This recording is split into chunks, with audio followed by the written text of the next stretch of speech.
Bytes podcast.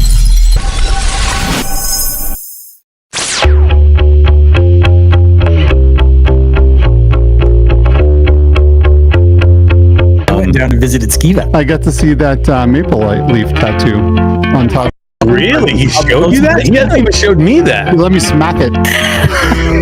We've had so many people DMing us and leaving comments on our YouTube videos about how terrible Trombone Champ's gonna do and the company's gonna go bankrupt. To see it do so well on launch day, it was just like, you know what? That guy can kiss my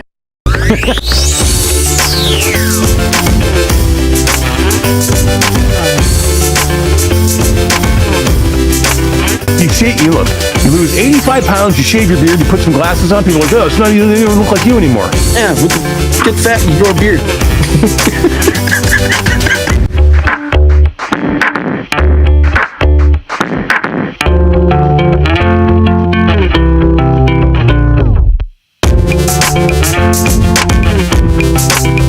Like, he's already biased because he didn't get what he wanted. He wanted Alien Isolation. If you want Alien Isolation, go play Alien Isolation.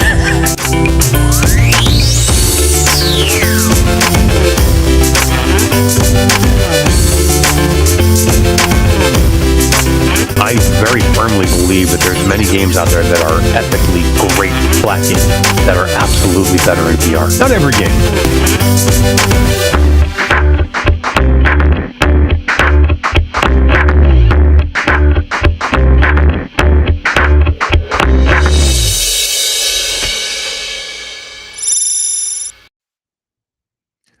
What is going on, everybody? How are we doing on this fine Tuesday evening?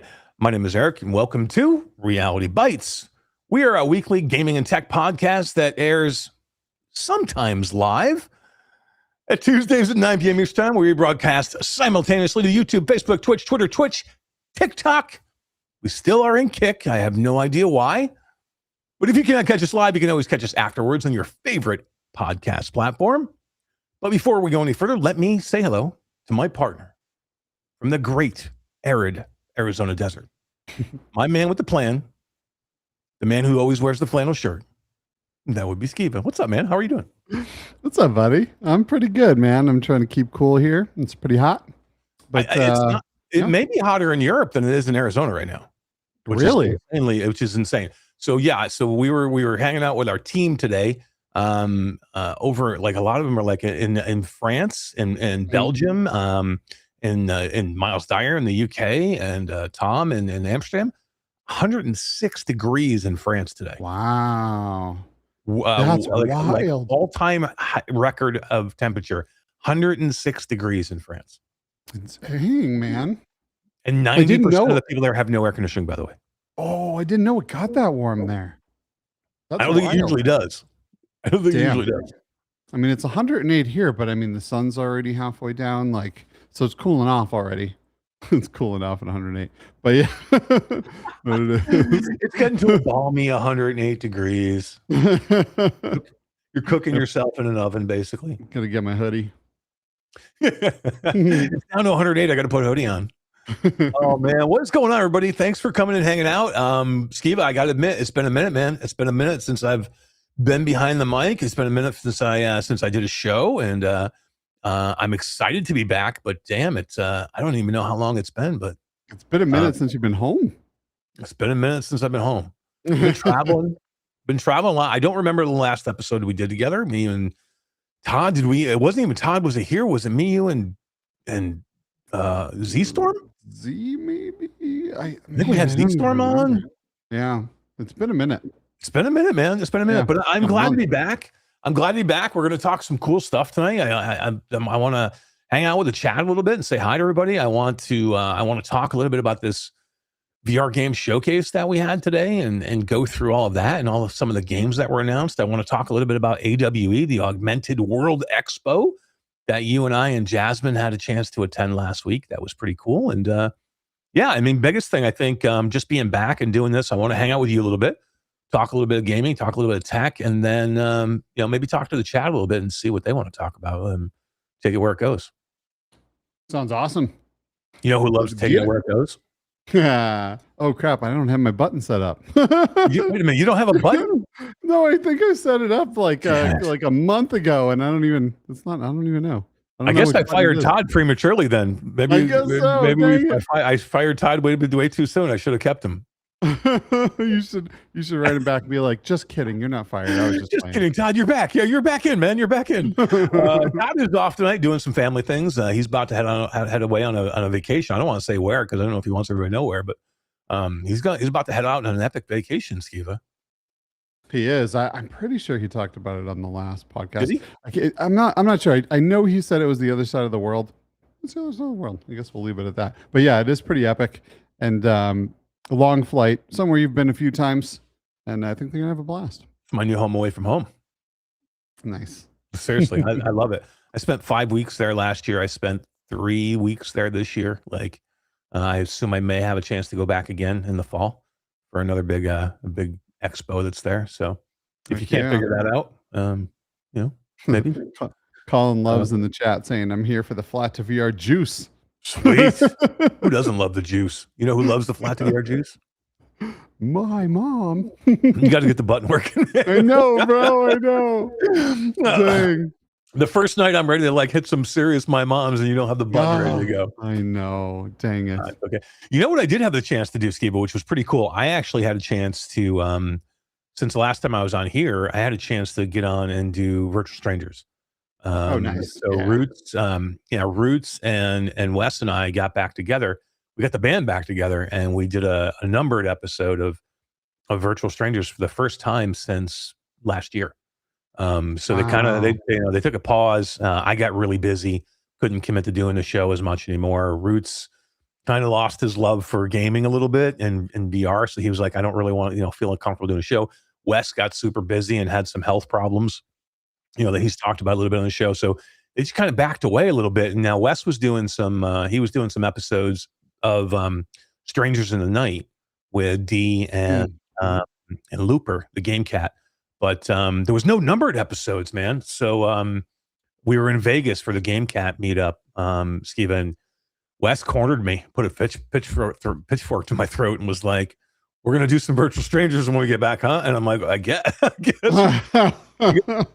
No, man, Wes wants to keep that show alive. Skeeva, that's one of the original, VR talk shows. You know what I mean? Yeah. It would have been a shame for that show to go away, and I was glad to go back and be able to do a Virtual Strangers episode. So I'm gonna go back and try and do some more. You remember who was the original? You remember the original Virtual? Yeah, Strangers? dude, it was like Alex G. It was Game fan. Mame fan, Wes and Roots. Was Roots one of the OGs? There's 4 of them. Yep. Yeah. Main fan. Mhm. Alex G. Alex Gilling, who now is our head of QA at Flat to VR Studios. Yep.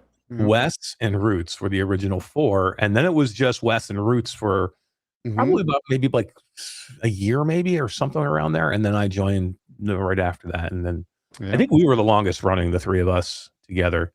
And we did it for a long time, and like we're still doing it, but just not as much anymore. But it was fun. I mean, I was watching that show long before I knew anybody. I remember as people started dropping off. I remember Main fan leaving. I remember Alex leaving and going, "Oh man, come on! Don't let this show fall apart. I love this show."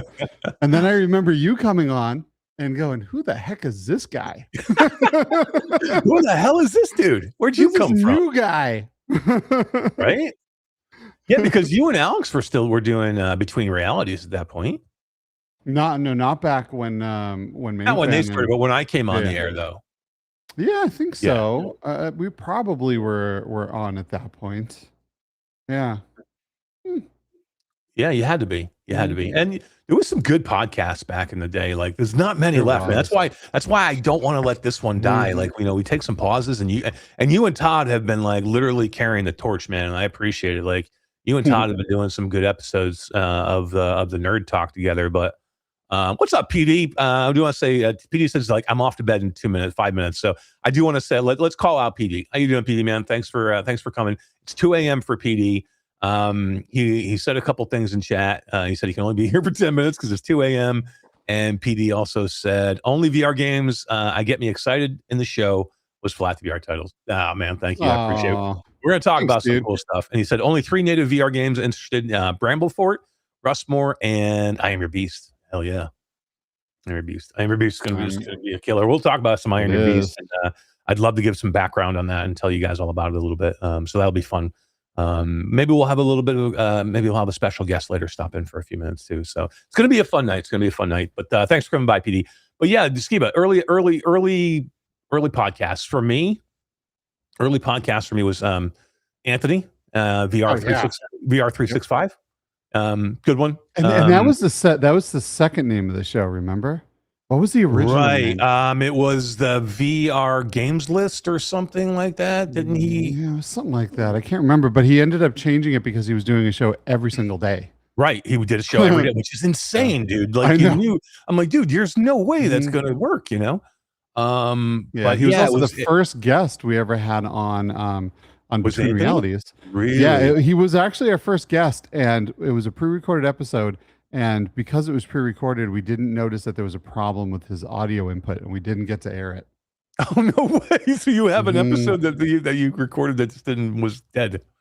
Was a dead episode. You can't understand what he's saying. Yeah, it's a bummer. Yeah, Anthony, man, he's great. He did his show was like VR game ranking or something. Yeah, VR game rankings. VR game rankings. I think that was it, right? Something. It was like VR Games List or VR Games Rankings or something like that.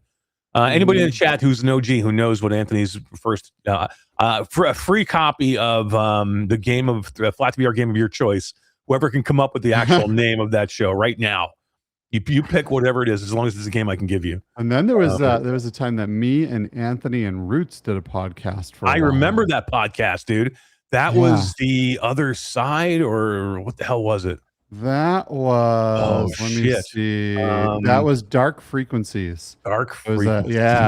A show about conspiracies and UFOs and all kinds of weird stuff. That was the best 3 episodes I've ever seen. It was more than 3 episodes. It was 3 episodes, dude. No, you guys made it was more. It was like 6 or 7 or something, but it was a bummer because like they kept turning off our 6, 7. They kept turning off our live streams. We'd talk about like government control and like all these things, and they would just stop our live streams.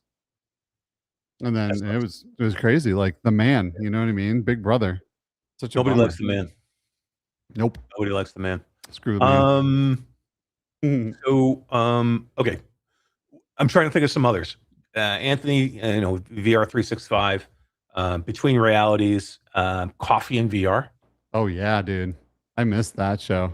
Tyler and Sean, Coffee and VR. Anybody remember? Good dudes. Yeah. Really good guys. Dudes. Yeah. They were a lot of fun, man. They did it for a long time too.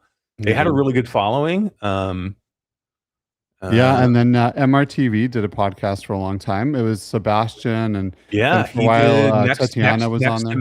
Next Dimension podcast. That was a good one too. Yeah, it was. There were so many good ones. There was F Reality. F Reality. It was something else before F Reality too, but that was Mike. That was Mike VR Oasis. Eric Hartley says it was indeed VR game rankings. Skeeva, I was right. Yeah, nice. Heck yeah. Eric guessed it. Eric, you confirmed it. If you'd like a key to any of our games, let me know. But I know he has a key to probably every one of our games. So for sure. We'll take another. Yeah, so F Reality, it was something before it was F Reality. I cannot remember. That was Mike VR Oasis. It was Zim Talk 5. It was Rowdy Guy. It was Nathy. Yep. I think that's it. Inside VR, he said. Yeah. Inside That's what it was before. Yeah. Yep. Nice. F Reality is definitely better than Inside VR. You know who loves being Inside VR? My mom. Yeah, she does. I'm gonna pull this up and see if I have that clip in here somewhere. I put it in here at one point. What's the clip? Man, the my mom clip. Mute it, or come on. Yeah, I know. Dude, there was some really good podcasts. There was what was the other one that PD did? Wasn't it PD did one with somebody? PD didn't do podcasts. We were Between Realities was the first podcast he ever went on. And it was a big deal because he turned us down for like 2 years. Was there an audio podcast that he did or something? No, afterwards he did one where it was him in a car, So he would be in a car on the way to a convention. It was like him and Doc Ock and Right. like Yeah, whoever yeah. he was like driving to the conventions with, and they would kind of record their car conversations on the way, which was fun. Mm-hmm. Yep. Yeah. Yep. Yeah, that was cool. As my guys out there, is my video getting all freaking blurry and blocky and shit? I don't know. Some of my Yeah. stuff is bad. It is But, a little bit. It's just a little bit. It's a little blurry, but it kind of it clears up though. Yeah. Cool. What was I gonna say? There was some. So again, there's even good ones now.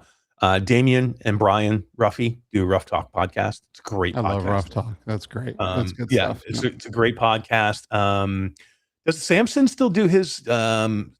What was Samson's podcast? Oh, that's right.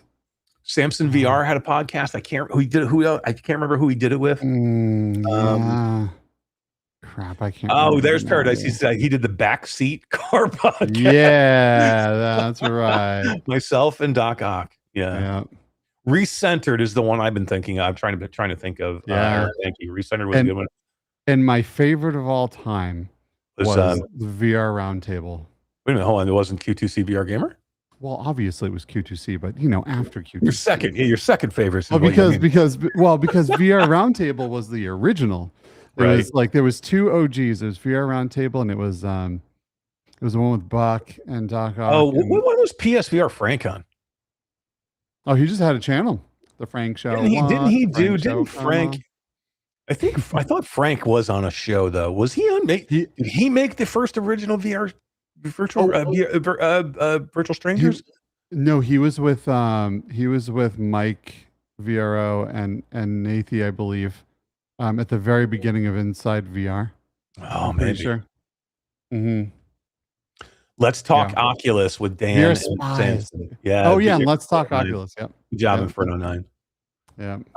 Take it easy, PD. Appreciate it, man. And now we got GT. Virtual Steven says GT and Bradley is great. Yep. They are great. Yeah, they are. Yeah, they're super awesome. Yeah. VR Spies. I don't remember VR Spies. What was that one?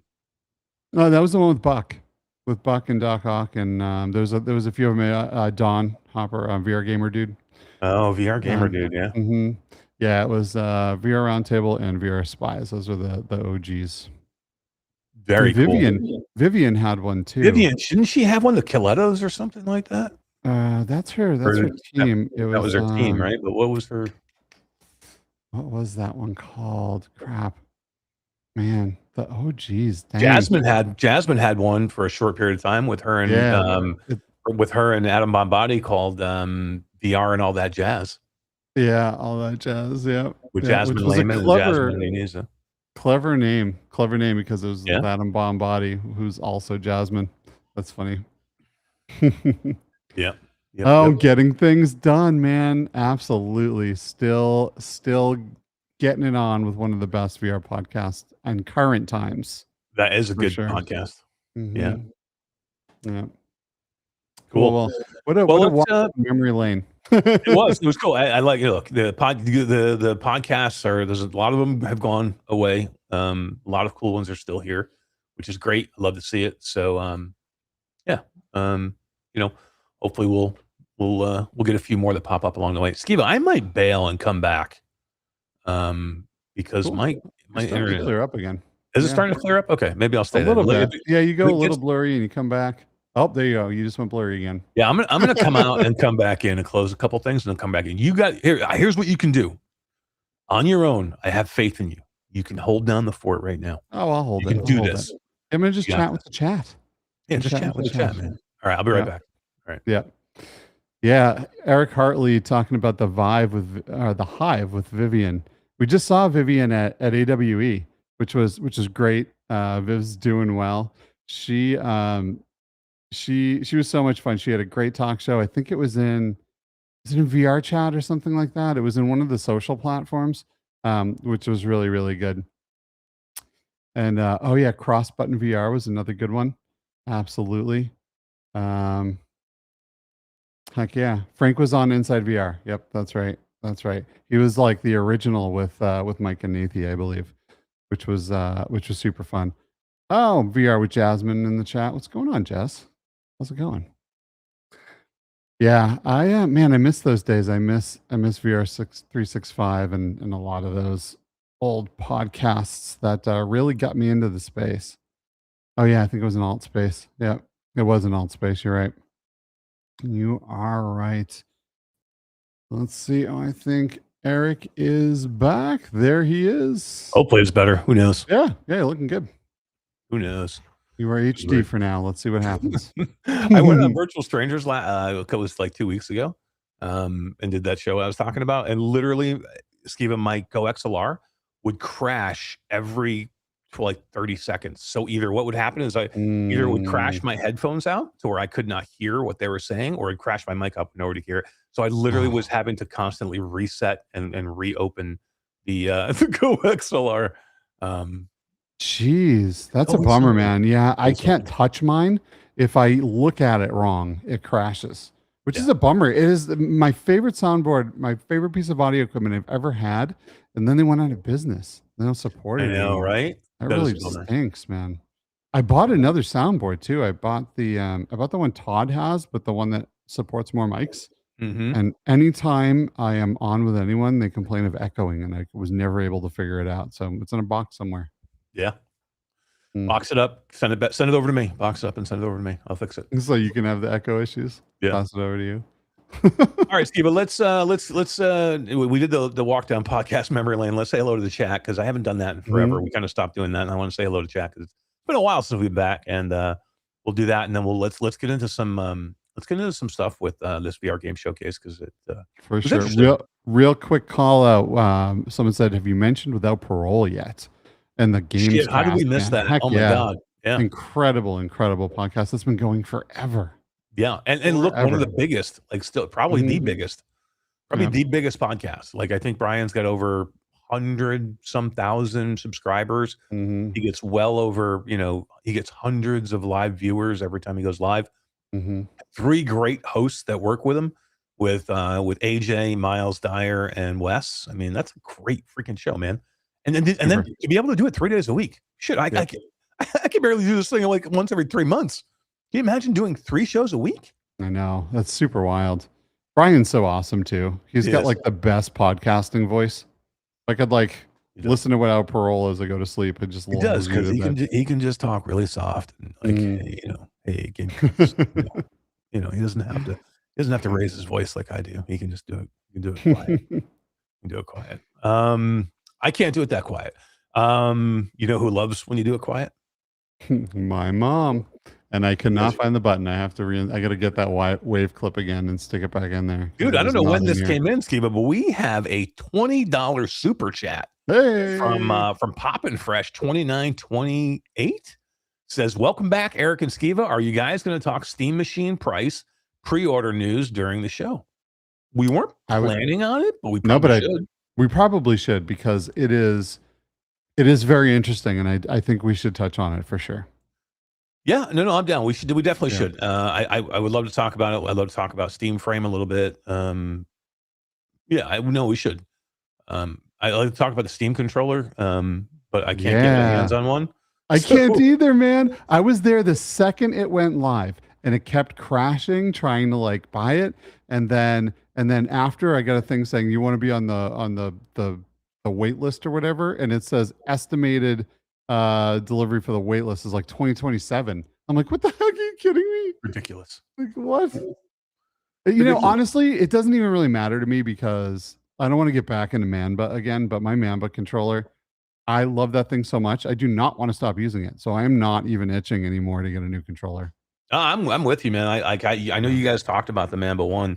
I didn't get a chance to talk about it with you, but literally the whole reason that we covered it was I saw it again, fucking dumbass scrolling TikTok shop. And I just swore. Dang it. So I was scrolling TikTok shop one night, and I saw this controller, and I'm like, damn, this thing looks cool. And the way they described it, the way it looked, I went and looked and saw some, saw some great ads, and I'm like, you know what? And I needed a new controller. So I'm like, oh, I'm going to get it. So I bought it that night, and I'm like, I love this freaking thing so much that I said, I'm like, I would love to cover this for the show because it's that good. We should see if we can reach out to them and have them send you guys some so you can talk about them. And they were nice enough to do that, so we had a chance to talk about it. Thank So God you were not a scrolling, paid man. ad in any way by this way. This was just me. I went and bought one. And I liked it so much. I'm like, we should cover it because it's freaking cool. Yeah, I am so glad that you ended up seeing that online because of that, I now have my new favorite controller. I don't want anything else. Like I don't Yeah. even care. I honestly don't even care about the Steam controller now because of it. I know. Well, it's funny So- because I have this thing, which this will cost me like $200. This is the Xbox Elite.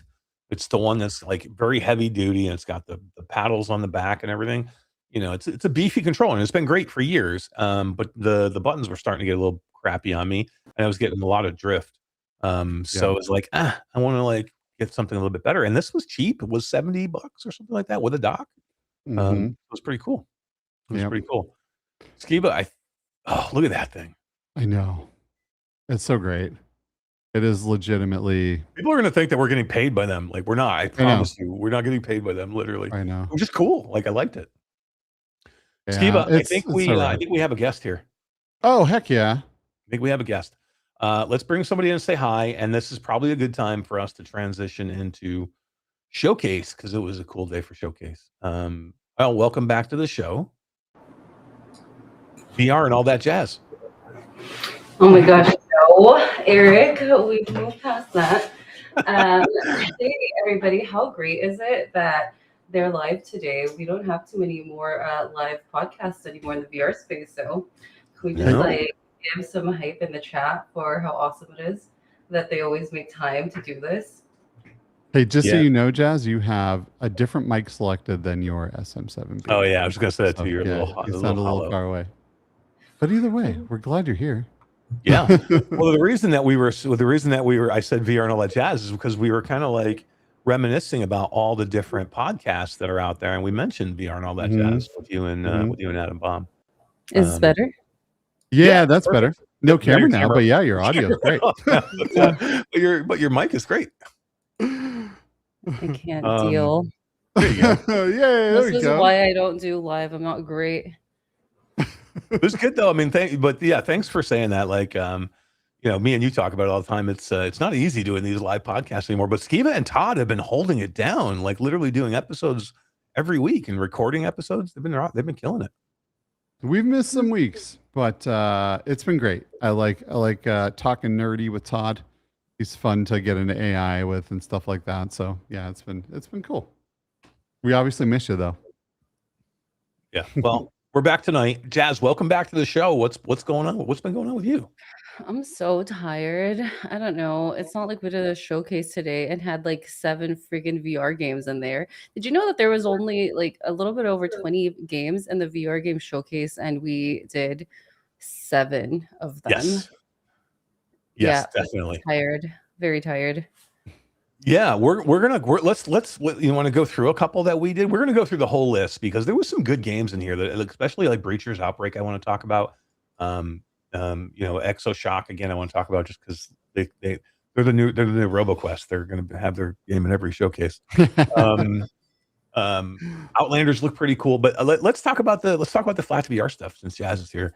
We did have some stuff in there. We did have some stuff to show off, and we kicked it off, Skeeva, with what did we kick it off with? We kicked it off with Flatout 4, with basically just a little, hey, thank you to the community, and talking about why early access, talking about Spark, talking about how well the game was received, and Jazz, people are loving this game.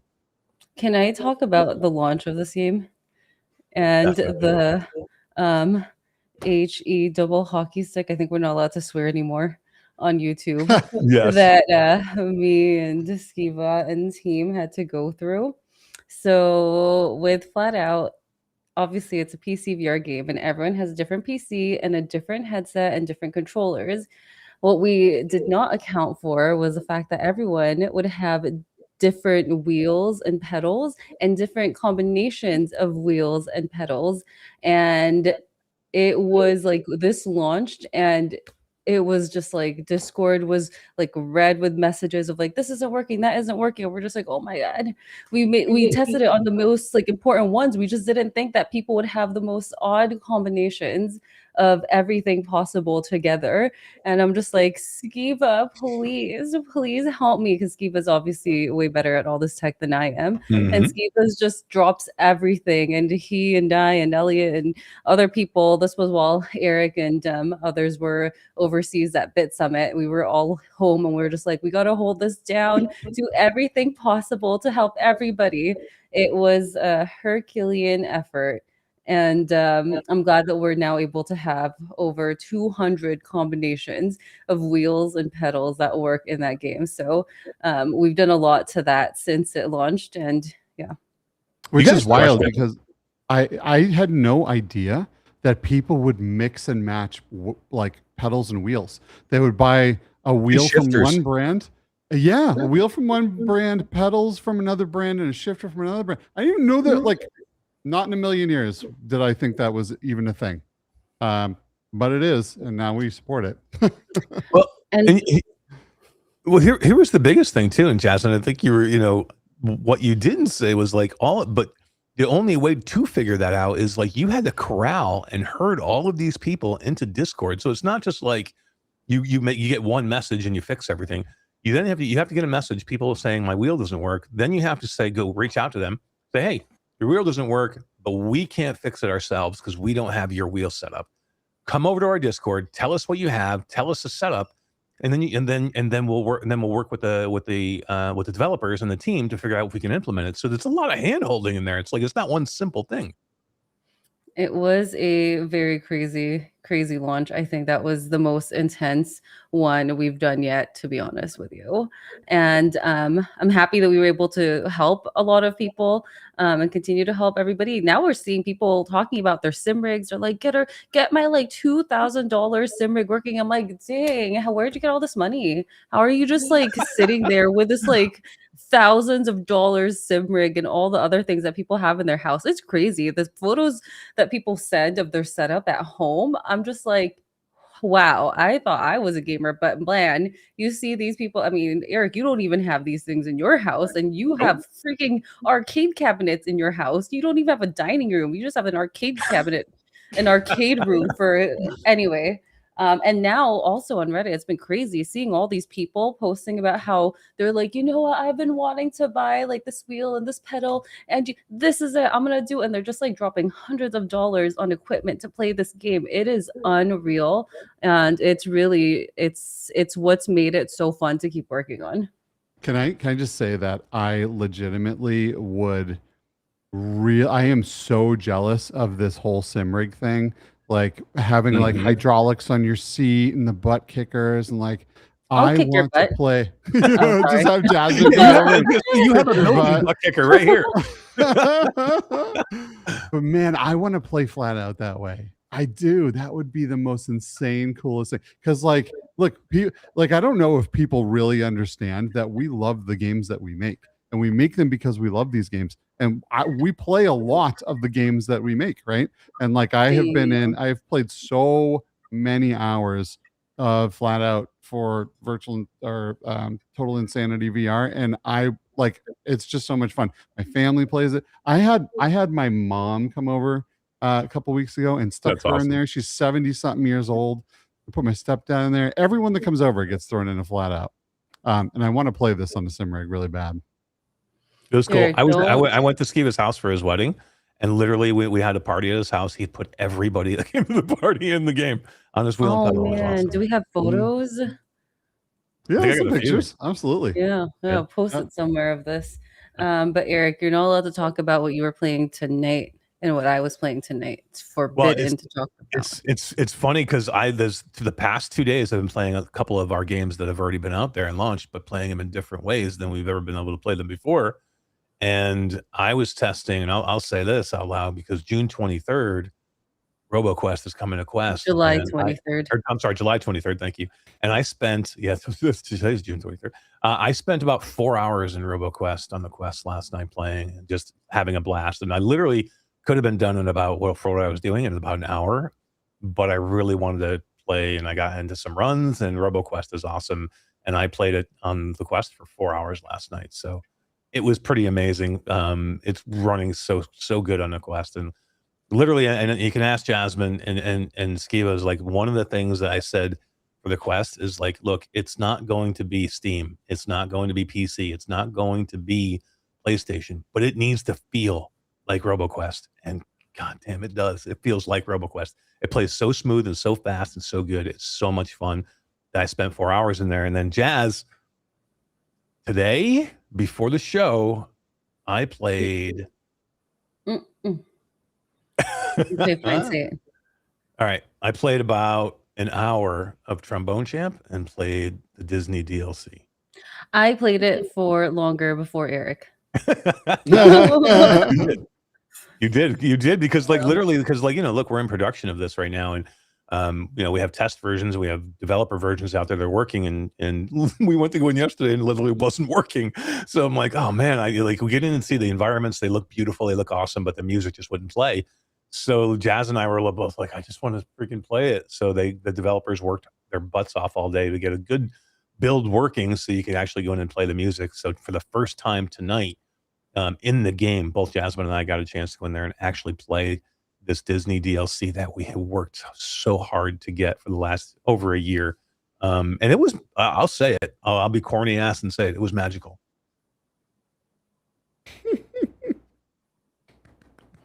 I am,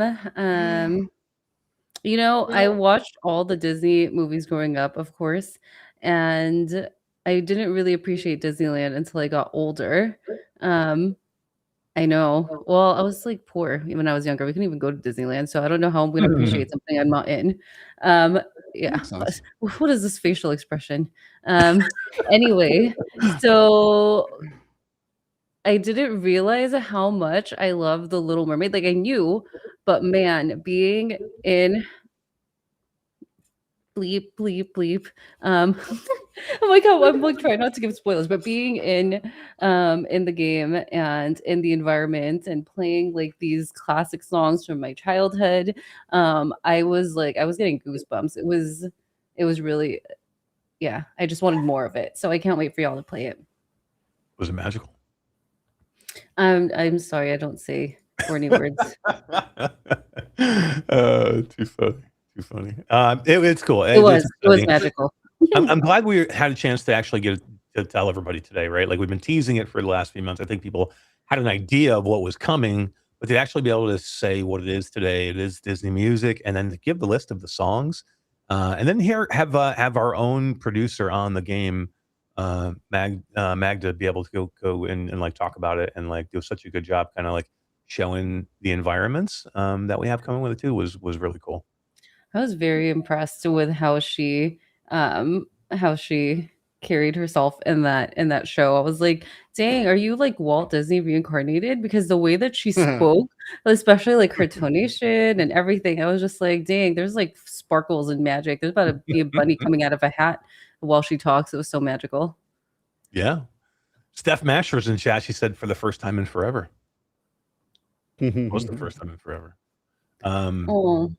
It was cool because she came in with my daughter when I was playing it, and she heard the music and she's like, oh my god, you're playing it, right? Because you know you can hear the music through the headset, so it was cool. Has Steph played it? No, she hasn't, because I played it and then I got ready to come up here for dang, for Steph, you're gonna love it. She will. I can't wait to get in there. I haven't even played it yet. I'm stoked though. I mean, it just started working a couple hours ago, so yeah.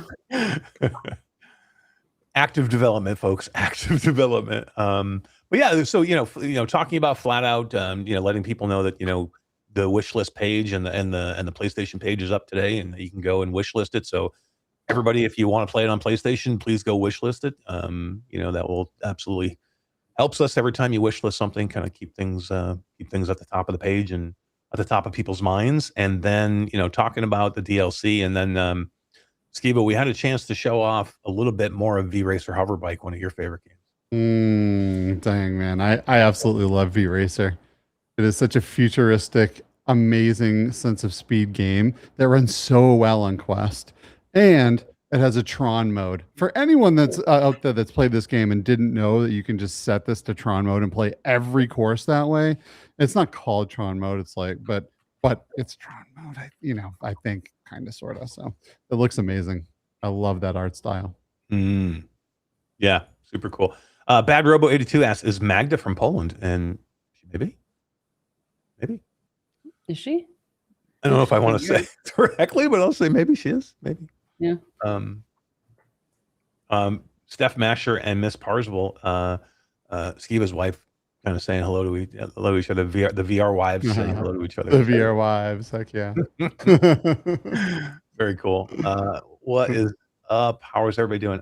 Cool. And then so yeah, it was a cool chance to get VRacer Hoverbike out there and talk a little bit about DLC, the 2D Kepler, and what was the other one called? I can't remember now. Kepler and something new. Neapolis. Plus, yeah, there we go. There's 2 cool looking tracks. You get some cool swag with it. I was watching Brian from VR Without Parole, and he watched him do his live stream of the VR gaming showcase. And when it showed the wings, he's like, "Wait a minute, I can get wings!" He was all excited about the wings. Those wings are cool. Wings. They're super cool, but just keep showing that the VRacer Hoverbike, been working on that game, the Vertex guys, working on that game for 9 years and still going. And shows. What do you got going on there?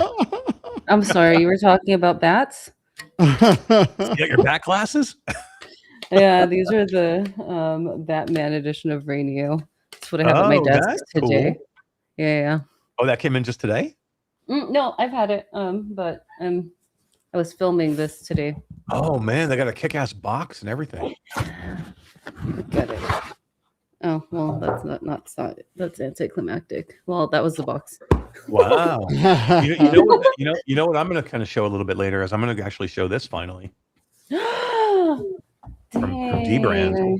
Yeah, we're going to show a little stuff from Dbrand. I was telling Steve earlier that this was actually yours. That didn't work on yours, so but you were nice enough to give it to me, and I'm going to show it off for my. That is like the nicest way to put it. So I ordered myself this Dbrand accessory, and I ordered the wrong thing because I'm dumb. And so I was like, Eric, what do you have? And I'm like, okay, here you go, pal. So he's like, it didn't work. I mean, it didn't work because I was dumb and I didn't order the right thing. So. Yeah, it was, look, it might have been a little bit of user error, but it was okay. It was all right. All right, but it was good for me because now I get a chance to show it off and put it on my PS5, and we can talk a little bit about it because literally one of my favorite brands, and I told Jasmine this a long time ago, is Dbrand. I love Dbrand. I love their stuff. They have really kick-ass stuff from like phone cases to, controllers to, they just do a lot of cool, tech stuff. And I love a lot of stuff they do. So, and you got some cool stuff from them just recently.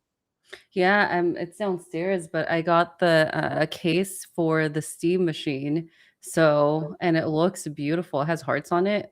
Perfect. Cool. Yeah, it's probably easier to get than the steam machine right now, I think. Yeah. Oh my God. Get that. You can get that and not the steam machine. You can just put something else inside of it. Yeah, we're going to talk a little steam machine later because we got some pricing on it that we want to chat about a little bit later. Well, let's finish out the showcase. One of the cooler things that we did in the showcase, also, we showed a new game, Raid, that we're going to be publishing. That looked really, really cool. We got a little small glimpse of that. And what am I missing? Primal Rumble is going into closed beta, soon. Either by the end of I think it's gonna be early next month. But yeah, you could join closed beta for Primal Rumble finally. Yeah. Yeah, Primal Rumble is super cool. I love it. Fun. Same thing. Brian Paul from PSVR Pro said something today. He was watching it. He goes, "Guys, it's an AR game, but I've heard that this is freaking cool."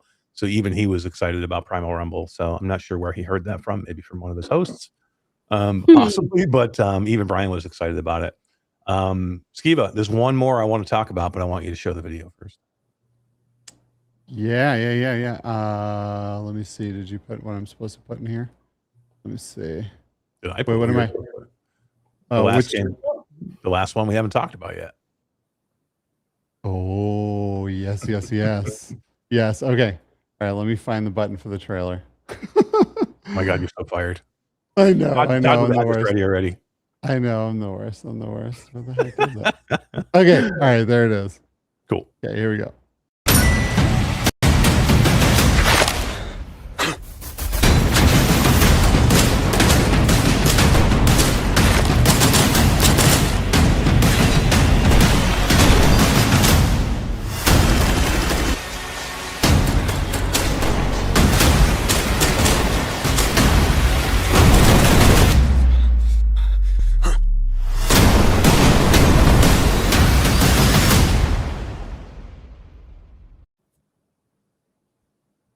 That looks Man. so good. So good. And it is really good. Like what you saw there, just so everybody knows, is 100% in VR. Like everything that you saw there is all in virtual reality. None of that is the flat game, done by one developer, and with our, inside of our Spark program. So, Damien, Holdeth is killing it. So Absolutely killing it. I've been in there and I've tried it, obviously, right? And man, people are in for a treat. Like this game makes you feel like a legit baddie, you know? Did you say, was it you, Skeeva, that said it's going to be, you think it's going to be like a sleeper title? Like people are not going to know what hit them? I don't know if that was me, but that's very accurate. You know, Yeah. like I hadn't really gotten into this game before we started talking about possibly doing it. I didn't really know about it, and yeah, it's really cool. It's like you're in like you're in some crazy action movie, and it's just non-stop action. Pretty cool stuff. Chrome Colossus in chat is asking all the important questions. oh, what's he got? Odds of coming to PSVR 2. Well, let me answer you with another question. How well do you know us? No. Great question. What have we put out that it hasn't come or is not at least in development for PSVR 2? We're fans, definitely fans of that headset, of GameCat community. So This is what happens when you get three people that start a company that are fans of games, and then you bring on a fourth partner who actually makes games. Man, you know, Let's just do cool shit that we want to do. We want to play games. We want to make cool games, and like, what do we want in the games? Like, what do we want to see? Right? Like, what? Like, it's just like Flatout. Like, Flatout had never had wheel support in the original game. It was still a great game, but never had wheel support. Like, you know what? I would love to play with for the wheel. Yeah, okay, let's go do it. Look, there was never a cockpit cam. Well, I would prefer to have a cockpit cam. Let's go make it. I don't know. And that's why Elliot's not here on this podcast tonight, because he's the one who's doing all the development. We just come up with all of our dreams and wishes, and we're just like, Elliot, you got it right. Thanks, dude. Go make games, bro. Yeah. And then we have an amazing team like behind us too. Like there's a ton of people on the development side working on some amazing projects, and that was the list of what we had to show today. And look, we didn't have anything super groundbreaking to show off today, or we didn't really show anything brand new. Things that we've either kind of teased about a little bit or shown before. It doesn't mean that we don't have some stuff coming. So like everything that everybody's asking or looking for or thinking about, we're not done yet this year, Jess. No, not by a long shot. Yeah, and one step at a time, but more to come this year. Yeah, a lot of good stuff. I'm stoked about all of the things we have coming down the what's that saying? Coming down the pipe? No, I don't even know. Coming in the pike. Pike. Okay. It's all good stuff. Yeah, people are going to be so excited, man. They're just going to be excited. I want to say things, and then I'm like, I shouldn't say that. Yeah. Eric Hartley says that game, I'm Your Beast, really reminds him of Pistol Whip in a way based on the action pace. It kind of does. It's very mixed with a few different genres. I think it has a bit of Pistol Whip in it, has a bit of Super Hot in it, or some of those games where you kind of trade out weapons as you shoot or kill somebody, right? So what happens is your weapons, you can't reload them, right? Like they're, once they're empty, they're gone. You can use them as a weapon and throw them at somebody. But what happens is when you take down another enemy, their weapon goes up in the air and you can grab it out of the air. And then now you have a new weapon, whether it's a melee weapon or a gun. So pretty cool.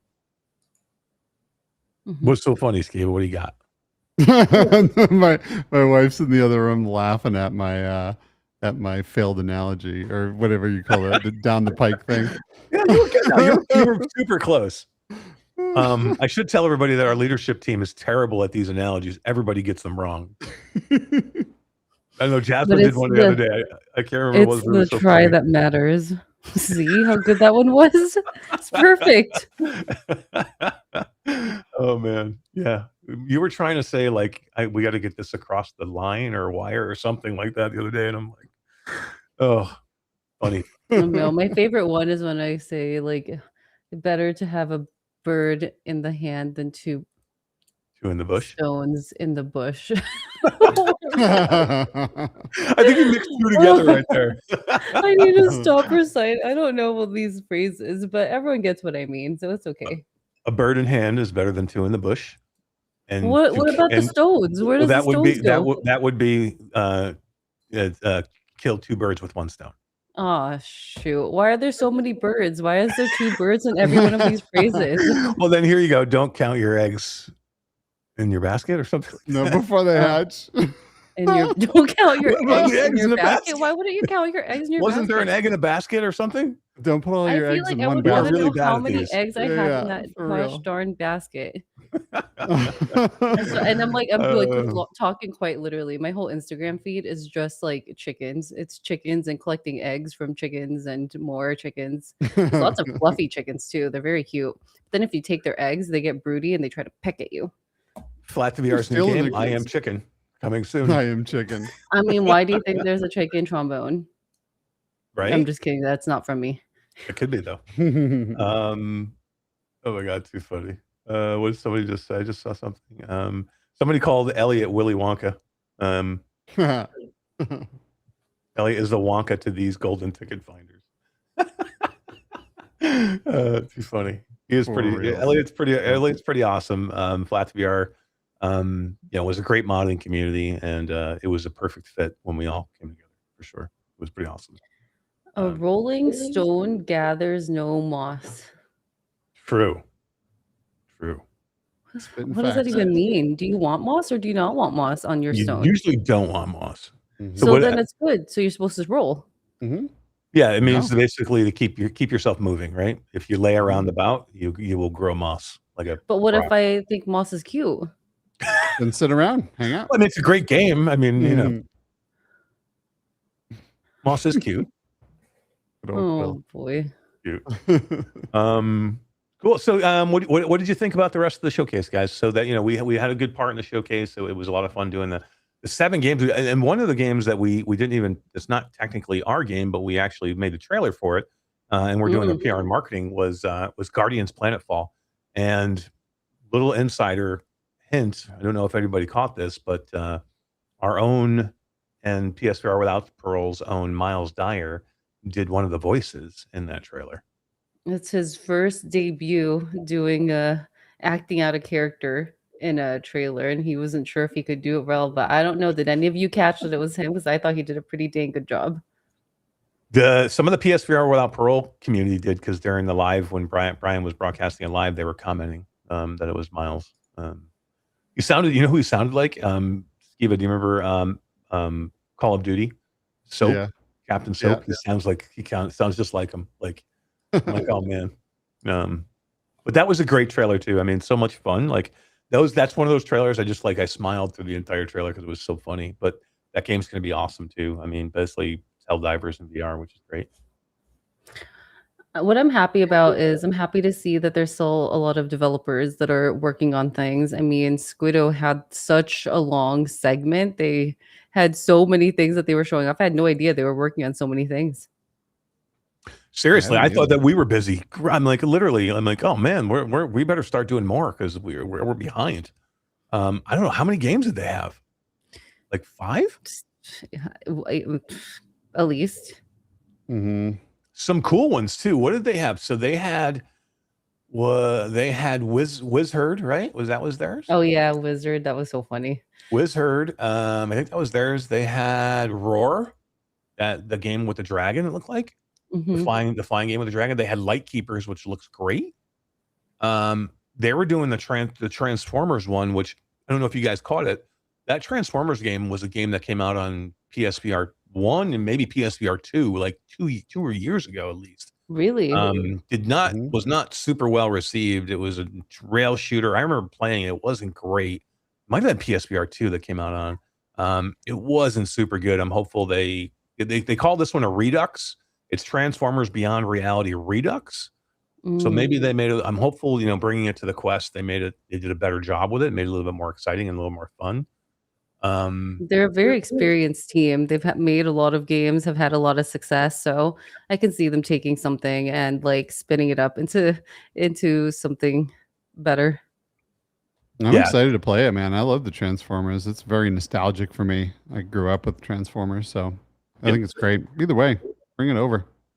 One of the games that's or updates that stuck out to me a lot, which I think everyone will remember, because it would have given you the WTF expression when you were watching it, was the Maestro Attack on Titan DLC. Oh my god, that team is crazy. They're so funny. Everything they do. What do you think was the one that they were teasing that they didn't tell? The bleep bleep bleepers, obviously. I mean, like, what else did they do? Attack on Titan? What? Like, what goes with Attack on Titan?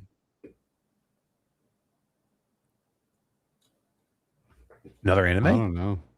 Yeah, I mean, I'm trying to not say anything, but yeah, maybe. I would love to see. Can we make requests? Because I would love to see them do the Star Wars music. That would be incredible in there. Yeah, it would be awesome. They have some good music in there. They've gotten a couple of things. They did a Harry Potter theme, and they did some Game of Thrones. They also did Pirates of the Caribbean. Cool. I haven't played that in a minute. I should get in there and see what's going on in there. I mean, hats off to Doug and that team. Getting music IPs is not an easy thing to do. We've been working on this DLC for a long time. Did you guys ever tell the story of how we got the Disney DLC? Because that is one HD double hockey stick of a story. No, we were waiting for you to come on and tell it. HD double hockey stick. Oh my gosh. So, okay, fine, I'll tell it. So, I mean, I wasn't in this story, but, we've been trying to talk to Disney for a long time to try to get this license for this music. And then one morning, Eric and Skeeva come into work and they're just like tired. And they're just like, oh man, we were up all night working on whatever. And I was like, on what? And they were like, for 3 hours, we were on a call with like Disney execs and just trying to, and I'm like, trying to what? Spit it out, boys. And they're like, well, they never really heard of Trombone Champ and they don't really play VR. And so for like 2 of those 3 hours, Skeeva was on like tech support, walking them through exactly how to like basically open the box for a VR headset, how to turn it on, how to find the game Trombone Champ, what to do like step by step, had to walk them through. How to hook their internet up to it. Yeah. Even the internet. Well, they had a firewall because inside of the Disney offices, remember Skeeva, they couldn't get online. Yep. Everything's pretty locked down in there. So getting that headset to work was very interesting. And I'm pretty sure, at least the gentleman we were talking to that day, I think it was his first time in VR, period. Oh, no. So like, I had to send him a headset. Everything. Yeah. Like, so literally, like Jasmine said, like, look, they had no idea what Trombone Champ was. So like, they're like, okay, we'd love, like, you seem really nice, it was great talking to you guys. We have no idea what you're talking about. Like, never heard of like trying to explain to somebody a VR trombone game that we'd love to have your Disney music for our VR trombone game. There, what the hell are you talking about? We're like, please, can we make your Disney music into a tromboner? And they were just like, WTF. They're like, what? So literally, so what I did, I said, like, look, I'm going to send you guys a headset. So I sent to like this Disney exec. I sent him the headset, and then we had to walk him through step by step on how to get in and load the game. Eric's like, please, I would like to make magical toots. Don't you understand? I mean, who doesn't want to make magical toots? I mean, really. He's like, please, please listen to this magical toot. And so we have this Disney executive in the offices of Disney in California. Literally, he's like in his shirt, tie, his sleeves are rolled up. It's later in the day, and like he's in the headset and he's sitting at his desk playing Trombone Champ. And he got out of it, and he literally was like, "This is awesome." He's like, "Let's do this." Like literally, Skeeva, it wasn't like I think I had it signed like a week after. Like this was after what, like almost a year of Oh, trying so hard to get anywhere, and it took sending a headset to them and Skeeva and Eric spending 3 hours showing this guy on a video call how to connect the headset to the internet and then make magical toots. That's how this Disney DLC happened. So if you appreciate the effort, I don't think you can wish this a DLC, but you know, do something. Yeah, definitely. Shout out somewhere. Yeah. It was cool. But these are the things you do to have, like, you know, look, we want Disney music and Trombone Champ, so you gotta do this. This is like, it's like a pinch me moment for me, for like, it's freaking Disney. Like, hello? Is I feel like I don't know. I feel maybe like I was reading through the chat in the VR Game Showcase, and of course they were excited, but I'm like, it's freaking Disney. And we can say Disney. Like, you know, it's one thing to get the license for the music, but another thing to be able to get the license to say the name. And that's not easy. And it was, I mean, and now you know how not easy it was to get. But we're very excited for it. Like, never in my wildest dreams would I have ever thought while watching, you know, all these Disney movies growing up that I would, you know, have a company that would do a partnership with. That's freaking crazy. I can't even say the words. Yeah, seriously. wild. Yeah, truly. It is. No, look, like, you know, me and my wife are huge Disney fans. My whole family, my daughter, like, we're huge Disney fans. We moved to Florida 45 minutes from Disney World because we used to come here 5 times a year. You know, we're Disney Vacation Club members. Like, it's a huge part of what we do. Me and my wife had our honeymoon at Disney World. You know, so it was a huge part of what we do. So like for me to be able to do that and like go and have my wife now go play this and play this Disney music on there, my daughter, like some of the best musical experiences that we've ever had. You know, I took my wife for our anniversary to Broadway in New York City, and we just did the Aladdin play. I think it was the last year for our anniversary. You know, and those things are super special. And then we have a couple of Aladdin songs in here that are going to be awesome to play. No, this stuff is super cool for me too. But there's a lot of stuff that we do now that I'm like, holy crap, like this stuff that we can't even tell you yet, like that gives me, pinch myself moments that this is actually happening. And like, I'm talking to these people in these rooms, but yeah, it's pretty cool. Wild stuff, man. I wish Walt was alive to put a headset on. He'd lose his mind. That man was absolutely obsessed with immersion. You know, he made the most immersive park in history, and that's everything. You know, and people that love VR usually love Disney World and Disneyland because you go there and it's just the most immersive experience you could ever imagine. It's like putting on a headset. I would have loved to have seen Walt Disney put a headset on. Would have lost his mind. I love Jasmine. Your analogy that you've been kind of telling people a lot lately is one of the best ever. Of like the difference between like playing a flat game and playing a VR game is a difference of what? Yeah, it's like 2 birds in the hand versus 2 stones in the bushes. Is there a basket in there somewhere? There's a basket in a bush with 2 birds and a stone? And then apparently some moss if you roll some stones.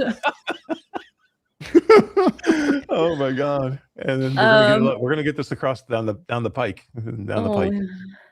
Oh boy, the analogy that I usually give people is with VR, or like playing VR, is a difference between like watching a Disney movie versus going to Disneyland. Like you can experience it from a TV, or you could go and be completely in the experience and freaking riding all the rides, seeing all the characters and interacting and all the stuff. And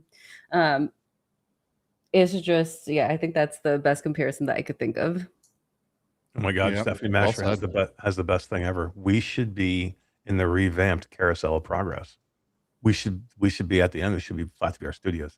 Have you ever been to Carousel Progress? They've been there forever, right? So it shows the Is that- progress of like Of humanity, right? Like Yeah. through, all the way through from caveman to like technology, all the way into the future, right? Past. yeah, and this ride's been Yeah. out. God, the ride's been out for Mhm. 20, 30 years. It's been out forever, like 30 years. So like one of the oldest rides in Magic Kingdom. At the end of the I mean, ride, it's like a small world. Yeah. at the end of the ride, you're supposed to be in the future, right? And Mhm. so back then, but again, this is 30 years ago, they thought the future was, and there was a grandma sitting in the living room of this high-tech apartment, and she's got a VR goggles on, and she's playing like this game. Like, it's super cool to like to see, 30 years ago, that's still where they thought that we were. Man, We should so be there. cool. Carousel We Progress. should. They should put a Flatout VR sticker on the front of that headset. I love it. Let's do it. Well, we got Disney ins now. We can do this. Here's what we should do. When we launch this DLC, we should all come down here and we should put headsets on and walk through Disney World playing Trombone Champ and the Disney music. Oh yeah, just stop people and walking through Disney and just put them in a headset. Oh my God, yes. That'd be sick. Definitely. They would definitely Excuse throw us me. out. Hello. Have you ever heard of Magical Toots? Oh my God. Oh, Be funny. Be funny. Skeeva, what did you think of the showcase? Jazz, you said you liked it because it was, look, we did see it was 25 games, in a summer showcase, which is great. Like there's been a couple of showcases already this year. Upload just had a showcase. There wasn't a ton of repeats. There was some, but there wasn't a ton. But it's good to see a lot of people still making VR games, right? Yeah. No, it definitely is. There's, it could have gone. What if there were no games, right? That would have been a bummer. Like I love this showcase, obviously, because I have, direct love of the games that we're making that are in there. But it was good to see that so many studios are still supporting VR. I loved that Squingle is putting out so many new games, and Exoshock looked incredible. Even though they had some weird filters on That this was super trailer. weird. Yeah, that was a little bizarre, but the game still looks awesome. I can't wait to play it. There was definitely some good games in there that I am excited to play. And there was some stuff that's not up my alley either, but it's going to be up someone else's alley. So I'm stoked that all this stuff is coming. Nomsters up your alley? Nomsters. No. You didn't see Nomsters? Nomsters. what? About Wizard.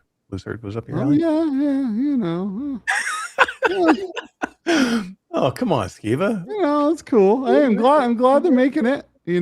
I love the Squingle guys. I love No More Rainbows. That game is so funny and awesome. I heard some people in chat were like, "No More Rainbows 2." Like, where's No More Rainbows 2? I know they should do that. That would be incredible. They really should, man. They hit a home run with that game. They need to do more of that. Yeah, I agree.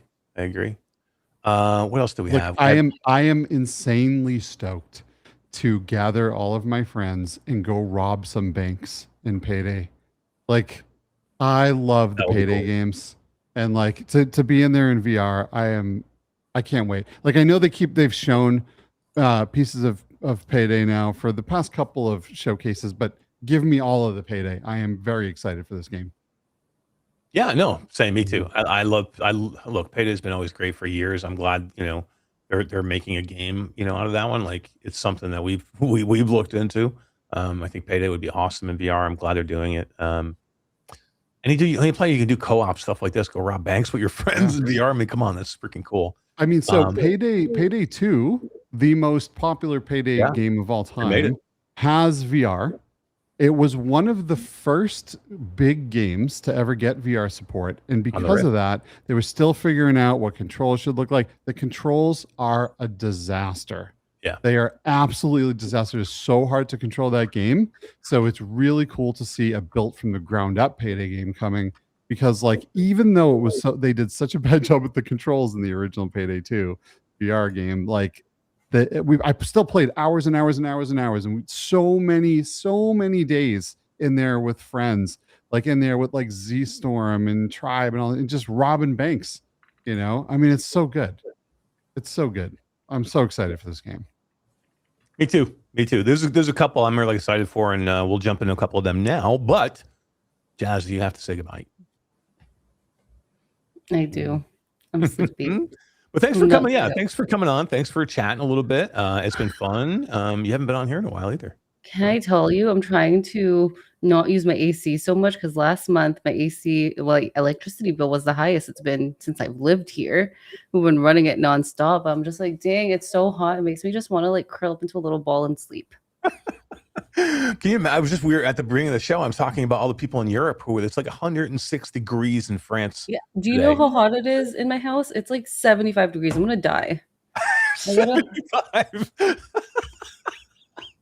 I'm so Oh my God. hot. I'm like melting. Please help. I don't even know what to say to that because at 75 is when I start to need a sweatshirt.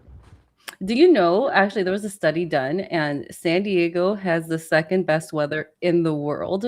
Because if you ever had to guess, like no one even looks at the weather report, it's always it's 72. No matter what temperature it is, it's probably 72. And if it gets 1 degree hotter than that, I'm done. freak I'm out. cooked, fam. I am so. Yeah. I'm like melting as we sit here, and then you're just gonna see me like as a puddle on the floor. So I had to make my exit before I Go put your air become a conditioner on. puddle. You earned it. Go put your air conditioner on. 75. I'm too freaking funny. dying, man. I can't even. I remember Tribe came over here one night and him and Jordy spent the night and they got up and they put the thermostat at 74 and I had to put on like 3 layers of shirts, a sweatshirt, sweatpants. I had my hoodie up. I was dying. Oh my God. I just can't. When It's too cold. I stayed at Steph and Eric's house, I put the AC on because I was like dying. I couldn't sleep. I was like, how am I gonna sleep?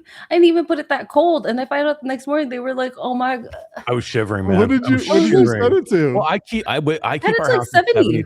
I keep our house at 70. 70? Like I keep our air conditioning at 75. So that's and I will freeze up in this office at 75. Yeah. When it gets below 75, I will freeze in here. Like, Yep. Same. I'm Yeah, I'm like- usually 76 to 78. like it's 60 is like icicles hanging off me. No. I'm like, no. if I had a perfect temperature, it's probably like 68. Is Really, the perfect you can live in a meat temperature. locker. I know. Like we've stayed at Airbnbs together. You could live in a meat locker. I swear. You can't do that. I run hot. Anyway, I'm melting. I gotta go. I can't do this. Well, it's Yeah, freaky. thanks for coming by. Have a Thanks good for night. having me. Yeah. Bye. See you, Jazz. Thanks for coming. Oh my God, she's not kidding, man. She's literally like, we were in California last week for AWE, which we'll touch on here a little bit. But Skeeva, yeah, it was beautiful weather there. It was gorgeous, and we were putting jackets Oh, on. so nice. Where she's walking down the street, she's like, "Oh my God, it's so hot here," and I'm like, "What? Are you kidding? It's gorgeous." I left Florida; it was 99 degrees with 100% humidity. Like, we got to California, it was like mid 70s with a breeze. Yep. I'm like, this is gorgeous. Yeah, and it got a little chilly at night. I brought a hoodie with me. It was great, man. It was really, really nice. Beautiful weather. Mm-hmm. Yeah, I think it got into the 80s during the day, but yeah, it was nice though. Heck yeah, it was gorgeous. Yeah, we'll chat about AWE here a little bit. You got some cool pictures that we can kind of show a little bit and talk a little bit about some of the technology and some of the amazing people in the industry that we get a chance to see there. But it was pretty cool. But yeah, it was nice having Jasmine come on a little bit and just talk about the showcase and just some of the cool stuff that we have we're working on that we're going to be showing and tease a little bit of the stuff that this was one showcase and this is the second showcase for the year so far, I think. And we have more that we're going to share. We're a little quiet with this one on purpose for a reason, and we'll let everybody know what that reason is soon. And stay tuned. Yeah, so let's talk a little bit about AWE, Skeeva.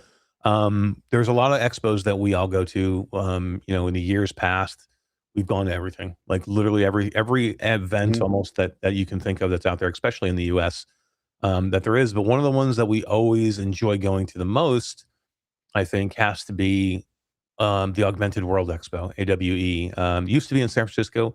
Now it's in Long Beach, California. But it's nice when you go to an event where you don't have to go find your people, right? Like, so what happens is, look, we go to GDC, the Game Developers Conference, we go to Gamescom, we go to PAX West, PAX East, you name an event, name a conference.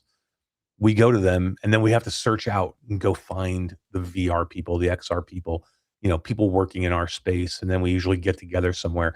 Here, you can't make it 10 feet without somebody going, coming up to you, and like literally just for us to walk through the lobby takes an hour, because literally every foot you go, there's a new person that that's in the industry, or that you've met before, or they want to talk to you, or they were meaning to talk to you, but they never had a chance to before. And like literally it's a refreshing way to go do a conference, right? It really is. Every single person there is in VR or XR in some way. Every single thing on the floor is XR and VR related. Like, and now they've introduced a lot of AI in there too, which I love. Look, I know a lot of people don't love AI, but like XR and AI are my two loves, like truly. And everything there is awesome, and it's not all gaming things either. Like, I'm interested in everything VR and all the potential that it has, whether it be medical, education, enterprise, video games. I think it truly has the potential to change the world and everything we do in such a positive way. And to go there and see how people are using it and see how companies are using it and all of these different innovations. I just love it, man. It's my Disney World. Like, truly, Yeah. No, it is. It's cool. And like, that's, while you get the montage ready to play of the different images and pictures that we had, I'll just say that, I don't know if it's possible. You're asking me if it's possible or not. I don't know. You're asking me if to produce, like, I don't know shit about producing this show, dude. Like, that's Todd. Like, I come in here. We're on Restream, and I am not used to this platform. Without Todd here, I'm like, now that I think about this, yeah. If I play these pictures, is it just going to cut us off? I think it is. Salvador said he had to run, and we'll catch him later. But before he exited, he had to go back to work. Catch y'all on the replay. He sent 5 Reality Bytes Tech gift memberships out there. Nice. And one of them went to him, which is freaking cool, man. He got one of his own. And cool. Polar Fission got one. La Echo Bestia, VRMC, and Durbin Brown each got a membership. We got a lot of lurkers there. That's all. I love it, man. It's awesome. Everything is awesome. Cool. Very cool. Yeah, I don't know. Try it, Skeeva. See if it works. I have no idea. No, here I'm gonna hit play on this video, and I think it's just gonna cut us off. But if it does, I'll just we'll be back here in a minute. You should be able to play another video inside of while we're on the screen still. Yeah, let me see video clips.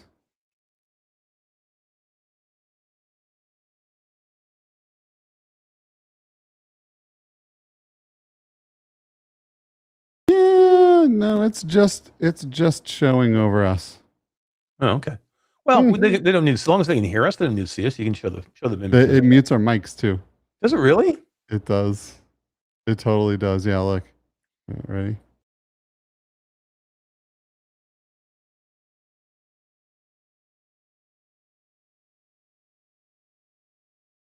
Dang, that's weird. That's weird. It doesn't let you unmute. So literally, we can't show it in the background. There's got to be a way to do it. Well, I'm gonna figure out a way to do it. Look at that. We're seeing like all kinds of different images right here. Look at you in the big image. Oh yeah. We get a little corner image, like the corner image. I don't know. Lyric. All right. Well, let's talk about AWE anyway. If we can't show the pictures, unfortunately, but there was some good ones. A lot of good people there. A lot of industry people there. I will say, look, the industry is in a weird spot, and when you go to an event that's basically about XR and VR, you get kind of a whole bunch of things that are like the microcosm of what's going on in the industry right now. So you get a lot of people are like, gaming's in trouble. VR gaming, it's not healthy, and you get a lot of people. Some people are like, well, things are getting better, and we're starting to see like some good things, and like. So for me, I don't know, and I'll let you speak for yourself. I heard and saw a lot of people coming to me and saying doom and gloom. And then I had the opposite, where I had people come to me and going, this feels super refreshing and really good. And like, I feel like there's a lot of like good sentiment and hope for the industry. And then I would say myself for the floor, and then the tech that we saw with AI and glasses and wearables of like VR headsets was super cool, and like peripherals. So I thought there was a good mix of really cool, interesting tech, robotics, AI robotics in VR. And then again, the sentiment of the community itself, of the industry itself, seemed a little bit 50-50. Yeah. Like, I mean, it's no, we're definitely in a different time than VR. You know what I mean? But we went there and there was still the whole floor was still full. There was still major booths. That Samsung had a massive booth there. Snapdragon was showing all kinds of things. The whole place was full to the brim. There was tons and tons of people that attended. And I was curious going into this. I didn't know what it was going to be like. I didn't know if the floor would be empty. It would be half the people, but it was still great. It was still packed with talks. There was so many people showing all kinds of innovation. Now the gaming section was small for sure. But AWE was never big on games to Yeah, begin it's never with. been about games. It's been Yeah. about yeah. So, I was actually a little bit um I felt a little bit better actually after going to AWE. Not that I feel bad about VR, but it's definitely in a different place, and it really showed that the industry isn't going anywhere. People's love for this tech isn't going anywhere. Everyone's still using it. So it was great, honestly, and a lot of the robotic stuff was super awesome. We were walking So around, cool. and there were all these robots walking up to people and messing with people and Yeah. dancing in the middle of the floor, and like it was incredible. I had a great time, man. I always have a great time at AWE, and I'm super glad that add media. Look at that. I'm super glad that we were able to go, and it was still awesome. Let's see. I was trying to see if I could fix something for you. I don't know. Yeah, yeah. It'd be nice if we could There's show it. yeah, But yeah, I mean, so I'll give you a little bit of perspective while you take a look at that. yeah. So the reason I haven't been on the show for a while is I was away. I was traveling for about almost 3.5 weeks. I went from here in Tampa to the UK, visited some of our team there, and then I went from there to Amsterdam, visited some team there. Went from there to Paris and visited the Vertex Breakers VRacer Hoverbike team and a few of our other team there. And then I traveled to Japan directly from there. And I spent 10 days in Japan. And the reason I was there is I was doing an event called Bit Summit. If some of you remember, I was there last year as well, my first time in Japan last year. And we did Bit Summit and we showed off Trombone Champ. Well, we wanted to go back again this year. We went with a couple of partners. We went with B Haptics and Mhm. Roto VR, and we had a great booth where we were showing off. We were showing off with the Roto chair with your B Haptics vest, Wrath Aeon of Ruin. So we have it fully integrated with the Roto chair. So when you're playing Wrath, when you turn your head in the game of Wrath, you'll actually spin in the Roto chair as well. We have B Haptics full support, in Wrath, and it was awesome. And Skeeva, I was using the Pro Tube Pro Volver as well, not for every demo, but for some of them using the Pro Volver. So it was like a full immersive experience. And then right next to that, we had Roto's new racing chair, which has a wheel and pedal mount to it, so you Mhm. can hook up your wheel and pedal. And we were running Flatout VR, and we were running Flatout VR on the Roto. There you go, it's working. I knew we Woohoo! knew we could do this. So yeah, we were playing. So people were playing, in the chair with the wheel and pedal, and they were playing Flatout VR. And I'll give everybody a little bit of a quick hint here. We're demoing it with a B Haptics vest. Mhm. B Haptics support coming soon to Flatout for Total Insanity VR. So yeah, it was a very cool thing. And the reason I bring this up is to compare it to AWE. In Japan, so Bit Summit is an all gaming event, right? Like it's not just VR, right? VR is a small spot. VR did have the largest booth in all of there, and that included, Nintendo, and included, Sony, included, some of the, Namco, Bandai Namco. Some big booths there, but VR had the biggest. Now it wasn't just our booth. There was 12 studios inside of this whole big area. All these little individual booths inside this whole big area where we were showing off VR, and we were one of those booths. But we were the biggest there. And I'm telling you, like VR in Japan feels like it was here 4 years ago or 5 years ago. It feels new, it feels fresh. Like everybody was like enamored with it. Like they were running, to come and do the demos because they saw all the stuff and how it was working. And like they loved seeing like everything that was new. And like they loved seeing the vest. And they're like there was as many people or more people watching other people play than even that were people that were demoing it, because they just enjoyed seeing people in a VR headset playing games and like spinning around in a chair and doing these immersive things. And it was just a buzz around the entire VR area. And Skeeva, it's the first time in years that I've actually physically run a booth, because like literally we had nobody. These were technical demos, right? And it wasn't just like putting somebody in a headset. This was like you had to run the headset and game plus the chair, and like all these things had to work together, plus the haptics had to work. So like I got a chance to like for 3 days literally put a whole bunch of business people in these headsets during the business days, and then 2 days of public, put a whole bunch of like young people like having a blast in the headset, man. And it felt good. It felt like a reinvigoration of VR, like coming out of an industry over here where things have been doom and gloom for so long, and people saying VR is dead and meta layoffs and bad news here and bad news there. And like, we're losing studios left and right.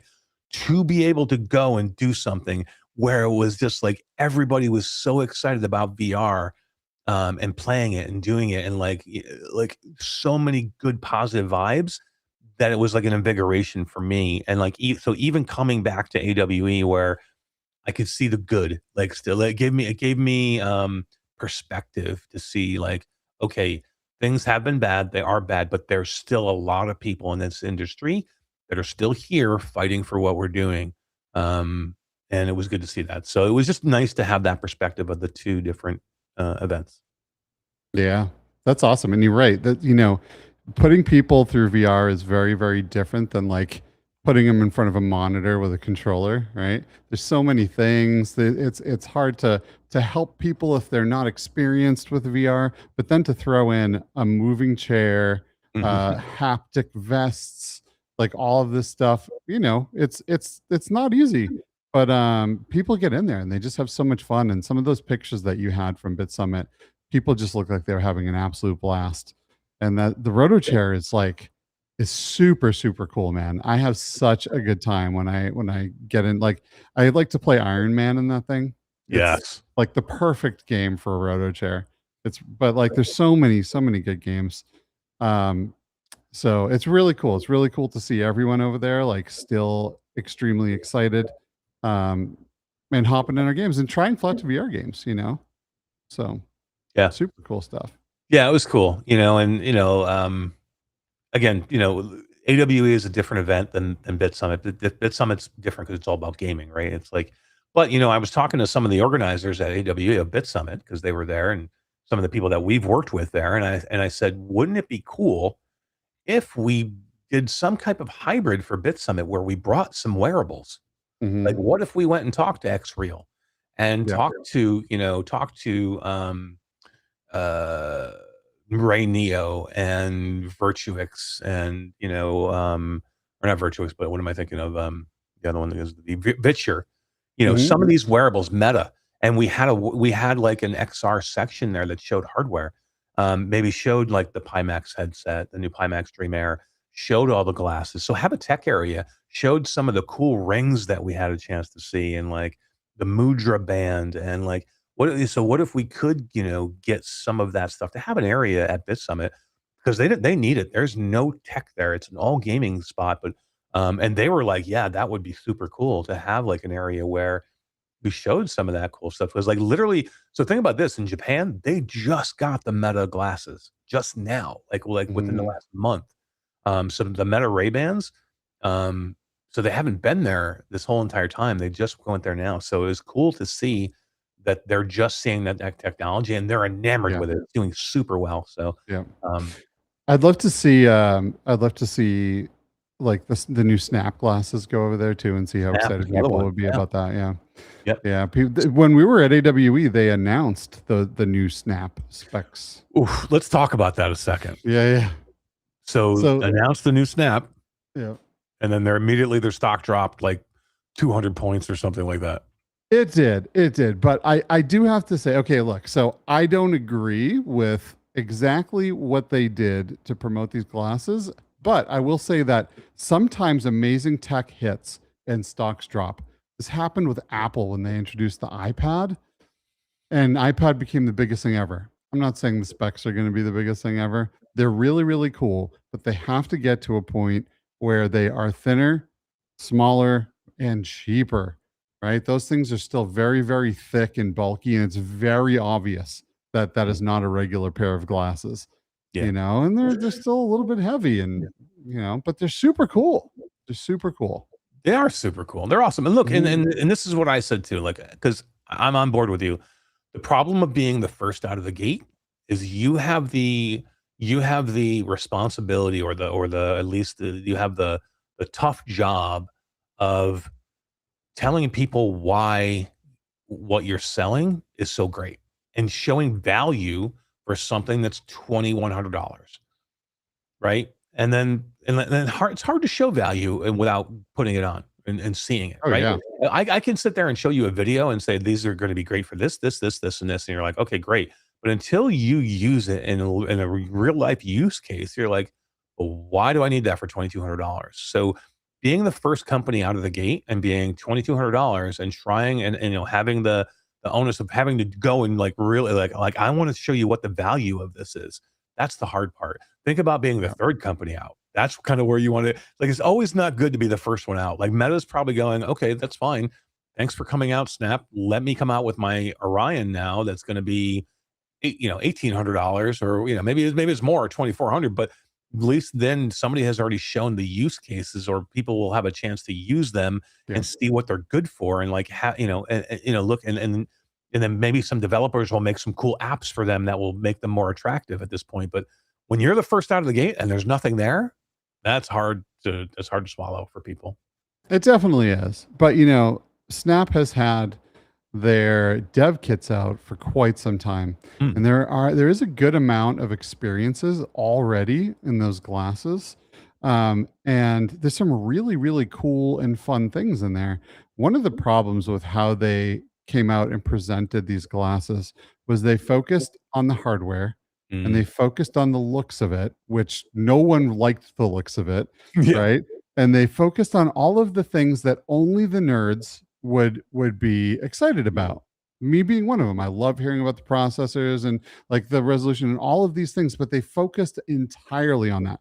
I want you to imagine if PlayStation announced the PS6 and they just focused on what was in the PS6 and never showed a Mhm. game. Like, where was all the software? They didn't show anything that you could do with these things. People think the tech is cool for a minute, but they want to see what it's used for. They want to know, if I spend $2,200 on this, what am I doing with it? What value am I getting? Like, what is happening in this thing that I should even consider this for $2,200, right? And they showed none of it, pretty much none of it. And there's a lot of stuff. Like, there's already a lot of stuff in that they could have shown, and they just didn't. And I don't know. I think they needed a better marketing team, honestly. It's just Seriously. like, Well, again, the yeah. same thing. You have to show value. Like if Yeah. you're going to show me something that's $2,200, you better give me 40 use cases that make me want to say I have to go get it. Like you Yep. can't just show me the glasses, because again, like you said, the hardest thing to get over is the glasses look goofy and they're clunky and they're big. Mhm. But look, I would wear them if you showed me 40 things that are freaking cool. I'm going to blow my mind, and like I have to be able to have those to do that. That's great. But if you show me nothing of like what's my practical use for these $2,200 glasses that are huge frames that are like are ugly, Yeah. um Yeah. and And that's where they lost. they even put models in these glasses. There was like a photo shoot they did with like, some attractive women, and they still looked ridiculous. And then the CEO came out and did an interview, and he was wearing the glasses, and the things were clearly crushing his ears and Yeah. did not look comfortable. Can you imagine in the middle of the interview, he just takes them off, goes, "Oh man, these things are hard. These things hurt." For real. Oh man. Look, and I love AR, and I love this stuff. And this is the very beginning. It truly is. I mean, when computers came out, they were the size of football fields. Now you can fit them in your pocket. It all goes this way, and we're already to a point where they do resemble glasses. They got to get to a point where Meta has their Ray-Bans. Of course, those don't have displays, and these have all of the compute inside of the glasses, which is very, very impressive. Yeah. Very impressive. Full Snapdragon chipset in there, memory, hard drive space, like all in glasses. That's wild. But people, Joe and Sally Walmart, don't care about that. They want it to look like regular glasses, and that is not going to catch on, unfortunately, until it does. People could even get over the price, maybe, right? If they looked right. They have to look good. They have to look stylish. They have to be comfortable, and you have to be able to wear them all day, even if the battery runs out. You have to be able to wear them all day. This is not it yet. It's not it yet, but it's getting there, and I'm glad they're doing it, because you can't have progress unless companies try, and they're out there innovating, and they're building the software, and they're building the hardware, and props to them. Yeah. But I mean, folks, this is where we're going, just so we all know. Like this is where we're going. It is going to be, we're moving into wearables. Like your phone is going to be on your face very, very soon. Like the days of having to reach in your pocket and grab this device is almost over. The days of watching TV on a monitor, kind of going to be over. The days of doing computing on a monitor on your desk, it's going to be over. You're going to be able to sit outside on your glasses with a fold-up keyboard that you can fit in your pocket. You're going to be able to take your computer everywhere with you, down to the beach, and you're going to be nothing but a very tiny, small spot thing to put them in. Like you can fit them in you can fit them in a bag, and something small. Not even a backpack. You don't even need a backpack. Yeah. And we're close, man. We're closer than we've ever been. When we just went to California. We went to this expo, and I did not, for the first time, I did not bring a laptop. Yeah. I brought these glasses. You can see these. This is the in-air glasses. We talked about this the last episode. This is the little computing puck, and then this little folding keyboard that I put on the table when we were working. And this is what I used the entire time. I didn't have a regular computer, so we're really close already. That we have consumer products already that you can actually do this. So you can go and work from a pair of glasses and a keyboard. And I love that Snap is getting us a little bit closer. Because the future, as you said, the future is not, we're not going to continue to run around with a phone in our hands. I want to become a two-handed species again. I miss being able to do things with both hands, but I always have a phone in my hand. I'm always texting someone or looking something up or working from my phone, right? Like it'll be really nice when glasses that are thin and light and have all day battery life are able to accomplish this for us. And we're getting so close. So close. We're getting close. Miss Gray Wolf's in chat, and she says, don't forget companies plan years ahead. That's the biggest thing. Like, this is what I always say. Like, think about this. Think about AI. What we're seeing in AI now blows us away. Every time a new LLM comes out, something, a new model comes out, and you're like, oh my God.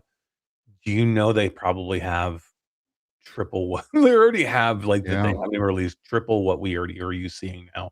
Like the AI that we've seen now, they probably had 2 years ago, right? Or had some form, right? And then what they're already working on now that don't even show us is insane. So like what Meta's already working on, what Apple's working on right now, they're working on the ways that we're going to basically use all entertainment in the future. Like literally the days, again, the same thing, the day of like, oh, I have to go in my living room and sit down on a couch to watch a movie or sit at a desk to do work, or, sit in your living room to play a VR game or wherever you normally do it, is over. Literally, you're going to be able to go wherever you want, and you're going to be able to do all of these things. It's not going to be one. and that's where people get it wrong with VR, right? There's so many people outside of our bubble. They're like, oh, VR is dead. VR is a niche. It's not going to happen. You just don't understand that. Like, look, it's not that it's dead. It's not that it's alive. It's in a transition period to where the point is they're going to merge. All these technologies are going to merge together, and you're going to have one entertainment device that does everything. You're gonna play traditional games on your glasses or your goggles with a controller. Then you're gonna hit a button and you're gonna switch over and you're gonna be fully immersed in VR. And you're gonna set your controller down. You're gonna grab 2 touch controllers, or you're gonna do hand controls, or or then you're gonna hit a button and you're gonna be sitting on the top of a mountain watching a 200-inch screen watching Top Gun, or wherever you want to be in the world watching a movie, or you're gonna be in a room full of 20 other your friends and their virtual avatars, and you're going to sit there and watch a movie together from all around the world. Or you're going to sit there with 10 screens in front of you and you're going to manipulate every one of them like freaking Tom Cruise did in like Minority Report. We're literally getting there. That one device is going to do all of those things. So like, again, people are like, oh, that gaming, VR gaming is a niche and it's never going to get there. You're just not seeing. You're just seeing it in its infancy transition stage. So it's like, again, to me, it's like people just don't see the big picture. Sometimes they want to say the one little tiny thing. VR is going to be a microcosm of a lot of different things that we're going to be able to do in headsets or glasses or goggles or visors or whatever you want to call them, Skeeva. Yeah, and so Apple has been showing AR kit on their glasses or on their phones and iPads for 7, 8 years or something, right? They've been working on augmented reality through iPads. I promise you, it is not because anyone wants to use AR through an iPad or a phone. That has nothing to do with it. They are perfecting this tech because glasses are coming. They know this is the way that the world is going. The Apple Vision Pro is yet another step towards that. And they are 100 billion% working on glasses, and when they come out, man, I think it's going to be pretty sick. I mean, their AR tracking is so insanely good because they have been working on it for so long, right? It won't be much longer. It truly won't be much longer. I don't think our kids will even get to their mid-20s with a phone that's going to be so archaic. It's just not where this is going. So it's coming. It's coming. And I'm glad Snap is helping pioneer how all of this, how to get all this tech in some glasses. But it's not the only glasses we saw either, because we get to demo the Xreal / Google Aura glasses too, which were insanely sick. I mean, Xreal does really, really good stuff. They make fantastic display glasses. They're really good at being able to put on a pair of glasses and watch a movie that looks absolutely gorgeous and be able to fade in or out the real world. But now they have a small computing puck that you can put on in your pocket that has almost the same hardware as a Quest 3, right? And in a pair of glasses. Yeah. Right. I played Demio in there when we were there. Like I sat there and played Demio. And it was crazy, just in a pair of glasses. It was absolutely nuts. And it performed incredibly well. It looked really, really good. I think the field of view was somewhere around 70 degrees. So the field of view isn't quite as impressive as like a Quest or something, but it's really, really close. Getting closer too. Yeah. It's very, very remember, close. these glasses used to be the 40s, Skeeva. Like when we started going out to these events, me and you saw early glasses like this. It used to be in the 40s, man. It used to be like you're looking through a freaking binocular.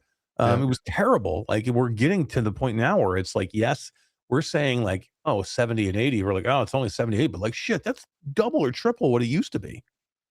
Yeah. And that wasn't that long ago. Like we say it like it's like probably 3 years ago. Yeah. I mean, when I first went to AWE, a big thing was the HoloLens. That was a big bulky thing you put on your head, right? And the field of view was like 20 or something. It was so small. Like you had to move your head around just to see the full image of the thing you were looking at. It didn't even fit in the field of view, right? And that was a very bulky set of glasses with clear lenses. And now we are we're at a pair of glasses. And it hasn't been long. So imagine another 5 years, right? Like, it's really getting there. All of this, all of VR, all of phones, it has all been to get to this future of small computing that is flawless and integrates into your life in a very natural way. And we're really close. We're We really are. close. We are. A couple people saying some stuff in chat I want to agree with. Eric Hartley said he enjoyed the Aura. Eric was at, we got a chance to see Eric when we were at AWE. Enjoyed the Aura. He was excited for the specs. And the URXR one, we tried that. Were you with us when we tried that one, Skeeva? That was the little mini headset. I think you were. That was super cool. You got a chance to demo that. And then the KiWear ring, you were definitely there for that. Yeah, I was. Yep. Yep.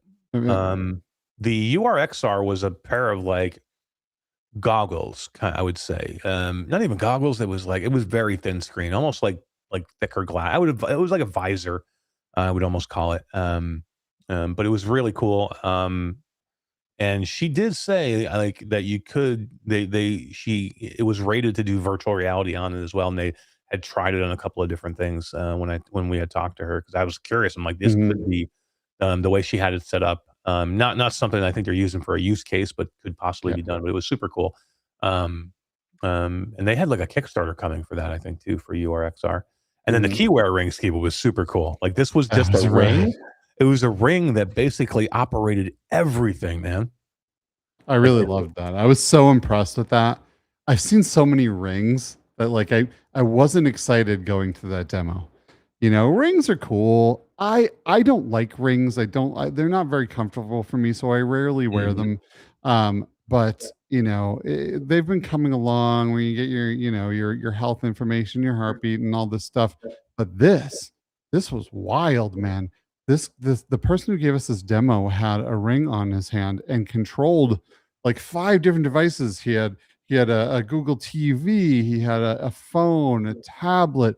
He had like all of these things and was just like changing devices on the fly, and just by moving his fingers, just controlling all of these different things. And it was really, really, really impressive. Because up until now, like, you know, and it hasn't even been that long, we really there's been a lot of hype around the neural bands that you wear around your wrist to do like very similar things to this. Yeah. And Metas as well. But this was a ring, and it did a lot of the things. I mean, I'm sure it can't do precision typing maybe like Metas can, but man, this was really, really neat. I was very, very impressed with that demo. He talked about, you know, not in this iteration, but in the next iteration of the ring, it was going to have audio. Yeah, there'd be a microphone in the ring. There was going to be a microphone in it. So like that opens up all kinds of things for using, you know, possibly using AI, and maybe it becomes like a note taker that like will record your meetings and things like that. That's all, you know, all in one device. And what was cool about this thing, Skeeva, it wasn't just a control ring. It was still a health tracker too. So it still it tracked all of your health like a normal ring would do. But basically it took the place of every controller in your house. Like you just throw every controller away and everything would be operated off your rings, even to the point where he was gaming with the ring as a controller on like some of the games that he was playing Fruit Ninja, and he was like Fruit Ninja using the ring. Yeah, it was really, really cool. And let me just tell you, I am insanely excited to get rid of all the remotes in my house. The bane of my existence. I know where one is, and I need to like turn the volume down. I can't find that one. Another one's falling inside the couch. It drives me nuts. I hate remotes. I can't wait till I can just have something like that. Just be able to control any device that's within my proximity. You know, I think that's fantastic, and it's a great use case for all of this. And the microphone thing, I am looking forward to that too. Being able to like speak natural language to it. It's all really, really cool stuff. And I couldn't help but to think that when I was watching this demo, being able to put one on each hand and using them as VR controllers would have been so sick. Yeah, and he did talk about that too, of like being able to have 2 of them on and like use them simultaneously together. So lots of different use cases they were coming up with. Another one that was going to be a Kickstarter coming up soon too. It was cool. Yeah. Got a chance to try the RayNeo glasses. I was very impressed with RayNeo. Hadn't really done a lot of stuff with their stuff before in the past, but I liked it a lot. They had a couple of different types of glasses they were showing. Something that's You know, they had a set of glasses. I don't remember the name of it, but it was very similar to the Xreal. Which ones Xreal sent us? The Pro ones, S1. Xreal X1 Mm-hmm. Pro from Xreal. Yep. Very similar to those. A lot of entertainment use case. But I thought I love the Xreals, by the way. Mm-hmm. Used them a ton on this last trip that I took. Basically taking them everywhere, watching, absorbing content, YouTube content, watching movies on planes, and then on my Steam Deck. I try and bring my Steam Deck wherever I go with me because I want to have some type of gaming. But gaming on a plane on your Steam Deck sucks on the Steam Deck screen. But if I can put the glasses on and basically connect it, now I have a 200-inch screen in front of my eyes that I can play on, and I feel like I'm playing, normal game. Like the Steam Deck itself is just a vessel at that point, which is awesome. But yeah, and I was impressed with RayNeo. yeah, for sure. And I also use my Xreal glasses all the time. I love those things. I really do. And we did an episode specifically. We talked a lot about Xreal with Ralph. And so go back if you haven't watched that. Go back and check it out because those things are really, really cool, man. But yeah, there's just a lot of companies there that are doing a lot of glasses, and RayNeo was one of them. And they had some really, really cool glasses that we were like looked at some products that you might find in a grocery store, and it gave you all the information about them. That was cool. There was one thing where we like looked at a person and it popped up their name and their bio. I thought that was really, really cool. Now I know that's going to be really controversial. The way they were doing it was local to what you had for the information on that person in your phone. But if we ever get to a point where we're all okay with facial recognition, I don't know how I feel about that. I love it, man.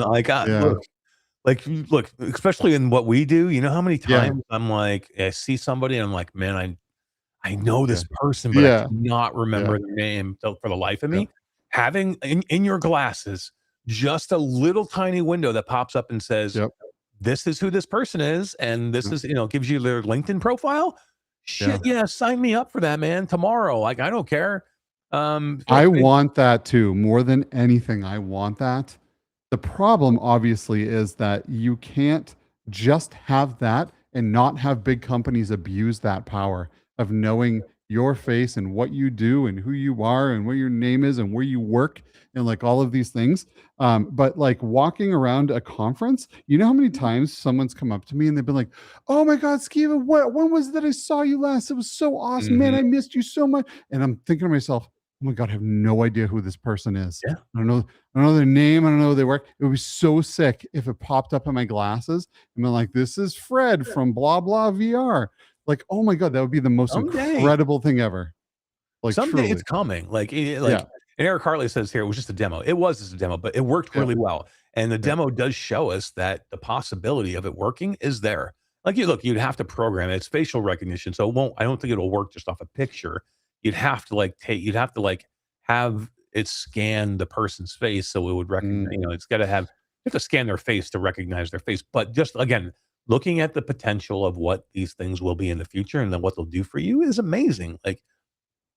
Well, and we know it's a technology that works currently because recently in the news, Meta got a whole bunch of slack because they started enabling this in their glasses. It was in the back-end code. It was facial recognition. Look, they got Facebook. They got a database of everyone's faces, who they are, all of these things. And they enabled that where it could tell you who that person was in your ear, right? And everyone flipped out and they ended up removing it from the source code.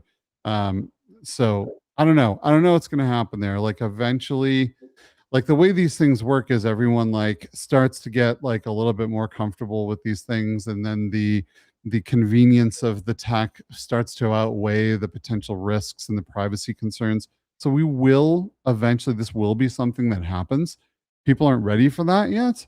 And I understand why completely. I don't know that I want all of these big megacorps knowing every single thing about me and watching me as I walk around from my point of view. But I don't know, man. It would be insanely convenient. It would be insanely convenient. What could go wrong? What could go wrong? What are you worried about, bro? It's fine. Let them know everything. Jasmine said Steam Deck on glasses is elite. Same with Switch 2 with glasses. It is, Yeah. man. Look, like if I'm traveling, like, well, it's not even just I'm traveling. I mean, when I'm home, like me and Skeeva have been in love with a game, and him even more. I started with it originally, and him, you've been obsessed with it lately. It's called Dead Zone Rogue, right? We talked about it here on the show. Then you got your entire household has caught the Dead Zone Rogue fire. Yeah. But literally, when I play it, when I play any gaming now, I do not play flat gaming on a monitor. Like, to me, that's like, shit, I'm like, a monitor? What are you, a Neanderthal? Playing on a monitor? It reminds me of the movie Demolition Man. When he goes to the bathroom and he goes, look, there's no toilet paper in there, where the toilet paper should be there's 3 seashells. And they're like, what are you talking about? You use wadded up pieces of toilet paper to wipe your butt? You gotta use the 3 seashells, man. Like, for me, I never ever play a game on a monitor. I'm like, what are you doing? I'm gonna play it my headset. I play either on my Apple Vision Pro, or I'll play it on the glasses, or I'll play on on your Quest headset. I never want to play on a monitor anymore. I want to play it. That's how I want to play it. So I'm like, wow, that's so for me. I mean, that's the best way to play. Like, and that's what everybody will be playing in the future. So I agree with what Jasmine's playing here. If you're playing anything right now, play it on your glasses. If you have a Quest headset, you should be playing on your Quest headset. As much as right now, you go to anyone's house and there's flat screen TVs hung up on the walls in multiple rooms of the house. Right, there is a future where there will not be any. There just won't be. The whole screen industry is going to die. Like, it's going to die. You know, I mean, there'll be some, like, I think the last part of it to go will be the commercial aspect, where these things are out in the wild and, Times Square and things like that. But eventually, like, that will be an experience in your glasses as well, right? Like, so I don't know. I just don't see a world where actual physical screens that you mount on a wall survive this. No, and here's what they need to do is 2 things. Number one, they got to get the price down so it's affordable, so everybody can get it, and you can have multiple, right? Because here's the thing, and the people say to me all the time, but Eric, what happens when I want to watch something with my family? Well, number one, I don't want to spend that much time with my family. No, I'm just kidding. I'm kidding. Of course I do. But no, but it's a valid point. We're like, well, what if we want to get together as a family and watch a movie? Okay. So there's 2 things. Number one, everybody has to have one in the house, and they have to figure out a way to link things up so you can start a movie where you can all be together watching them. You can still be in the living room together, but you're all on your glasses, right? Or you're on your glasses, or you're in your and headset. They're glasses. It's not like you're putting a big headset over your face. You're putting this on. Like, I'm going to put these on. They're going to instantly black out, so they're dark, and then I'll be into VR. Like, we're already there, or I got to put. Sometimes you snap a thing over top of them, but like, look, we're right there. Like, we're right there. But that's what they need to do, Skip. They need to link it up so you can all start the movie at the same time, or be in a room, or like, there's apps out there that allow you to do that, but they need to do it so you don't have to like be in an app. Like, you should just be able to like click a button, and everybody that's in the living room I believe Rokid has a box where now it's wired, I think, where like if you're on a plane with someone and you each have a pair of glasses, you can all plug into it, and then everyone gets the same display, right? You all watch the same movie, you get the same audio at the same time. And that's really it. Because for me, I don't want to watch a movie or watch a show by myself. I just don't. It's a very social experience to me. And that absolutely has to be. And it's not concerning to me at all, because even Netflix and all of these streaming platforms all have the watch together feature, where everyone can just click the button, the movie starts and pauses for the same for everybody. It's already on all the services. Like, that really isn't that concerning to me. I think they're going to nail that pretty quickly in this tech. So, but yeah, I'm excited for the world of glasses. Really, I love it, because I got to wear them anyway. Right? Yeah, I'm half blind, so like I gotta wear glasses. They might as well do cool things and augment my life in a better way. I did it the other night. I jumped to my Apple Vision Pro. I wanted to watch. I hadn't watched the original Spider-Man with the new one with Tom Holland. You remember the original one he was in?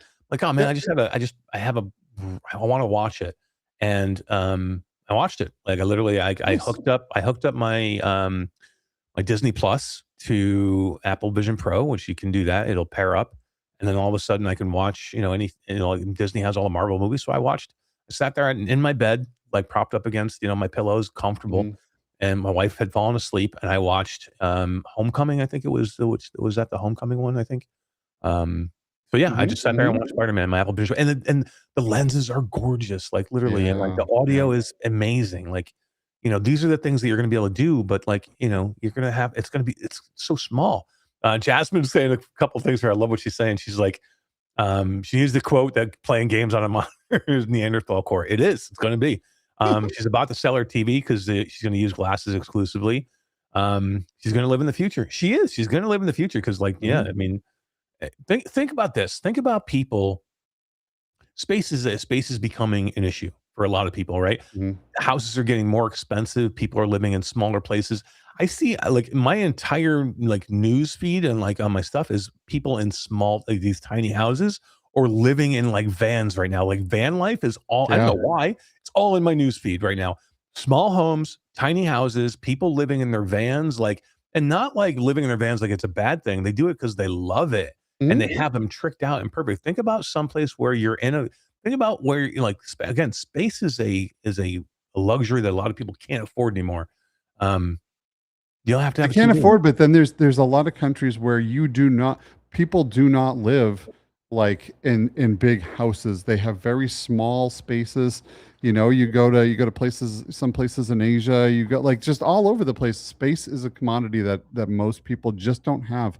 It's been one of the challenges with room scale VR, and why room scale VR truly hasn't taken off with a lot of the room scale specific experiences is like a lot of people just don't have that kind of space, so all of this virtual stuff and being able to put things wherever you want for you and for the other people that have glasses or a headset on. I mean, that's definitely the way of the future. I believe. Yeah, I agree. It's cool. It was just nice to see that technology, everybody. It's just, just so you know, like, it dominated. Like, so if you're like, oh God, Eric, Skeeva, you guys are full of it. Look, I'm telling you right now, and ask Eric Hartley, ask Jay Dunn and Joy Rain and Getting Things Done, ask Jasmine, ask anybody, ask, VR Gamer Dude, anybody that was, Nafi, ask anybody that AWE. This was the dominant technology that we saw there. Did we see some headsets? Sure. Pimax was there with a very small headset with their new Dream Air. Even Pimax has finally figured out that he can't have these huge headsets anymore. That Dream Air, by the way, right. Oh my God. Nice. Yeah. I was not like, that was the first time I put that thing on. That blew my mind. Those lenses and that screen. Holy cow, man. Yeah. And the headset was so light and tiny. Wow. Wow. Yep. Yeah, and look, and look, Project Swan, which is Pico's new headset. They were kind of showing that behind closed doors a little bit and talking about that a little bit. So there was some headsets there for sure to be seen, but glasses were wearables were dominating everything, and like literally, I'm telling you, that's that intersection of virtual reality, VR headsets, and wearables is coming. We're headed that way. And I can't wait. I literally can't wait. Same. I mean, like I think most of us that have been in this and see the future when we see VR, we all knew that it wasn't going to be a big bulky thing on your face forever. It's just not. That was never the future. This was a stepping stone to get to a place where something this small will be able to eventually give us a full virtual experience and take us to places that we can't go, or allow us to link up to people all over the country, family on the other side of the world, and hang out together, without having to wear a headset on your face. And look, I love wearing a headset on my face. I'm just saying, like, this is where we're going. It's always been where we're going. So it is. We'll preach it, and we'll continue to talk about it. And hopefully we'll have some of these things to show you a little bit more. So I think we're going to start covering some wearables a little bit more on this Reality Bytes tech podcast thing that we're doing here. So going to have some more stuff to show. We're starting to get some stuff that we want to cover. Not just VR stuff. Skeeva and Todd showed off the Mamba 1 controller, which I love, which is awesome. Skeeva and Todd talked about the in-air glasses. I think we'll have some other glasses that we're we're going to have and talk about. We want to make sure that we're on the cutting edge. One of the things that I love, Miles Dyer had this little speaker when he came to my house called a mini rig. And he's like, I love this thing. I'm like, Miles, I love that thing too. I'm like, I might want to try one of those. So I reached out to Mini Rig and I'm like, you want to send one? I'm happy to talk about it on the show. And they sent me one and I love this thing now. Like literally sat outside last night listening to music. And, I want to cover these as actually really cool things. And, I want to talk about them. I want to, more wearables. So I think, we'll definitely try and cover some more tech on the show, but always be true to our VR roots, Skeeva. That's important. For sure. I mean, this is what we love. This is what we do. Yeah. But definitely there's so much tech out there. There's so much awesome stuff. There is. Talk about all of it. There is. And we do. And I want to talk about this really quick. Here, let me do this. Let me show this off real quick before we get up out of here. So this is that thing that we were talking about earlier. I don't know if everybody was here. This is from Dbrand, and Dbrand makes a whole bunch of cool stuff. But one of the coolest things they do make is like skins for your PlayStation 5. And Jasmine ordered one, and she ordered the wrong one that didn't fit her type of PlayStation 5. So they sent it. So she sent it to me for me to check out, and I just want to like kind of go through it. So it's very cool. It's basically you get a whole bunch of decals of like different things and colors that you can put on here. There's like these two little red ones. There's like this one here. There's like these red ones that they have in here that you can do. And then there's like tons. I mean, Skeeva, there are so many decals of different things that you can put on here. They allow you to trick this thing out. There's like literally there's all these different decals that you can put on it to make it like kind of like individually yours. Yeah, that's cool. And they kind of give you all the tools and things you need to kind of put the decals on. But the coolest thing is like the sides of it that go on. So basically it starts out as just like a plain this. And then I'll show this later when I can actually get it on there. But like basically you have the sides of it that you put on, and then you trick it out with all of these amazing like skinned decals. And then and then you can change it to wherever you want. And then you can just keep kind of changing. And they have different colors too. So like if this one was great, but they have like a purple one, they have like the different colors. So I'm going to show that off a little bit more, but I just kind of like want to at least show it that I have it. I'm going to check it out. I'm going to figure out all these things. There's like 20 different combinations that you can put on here.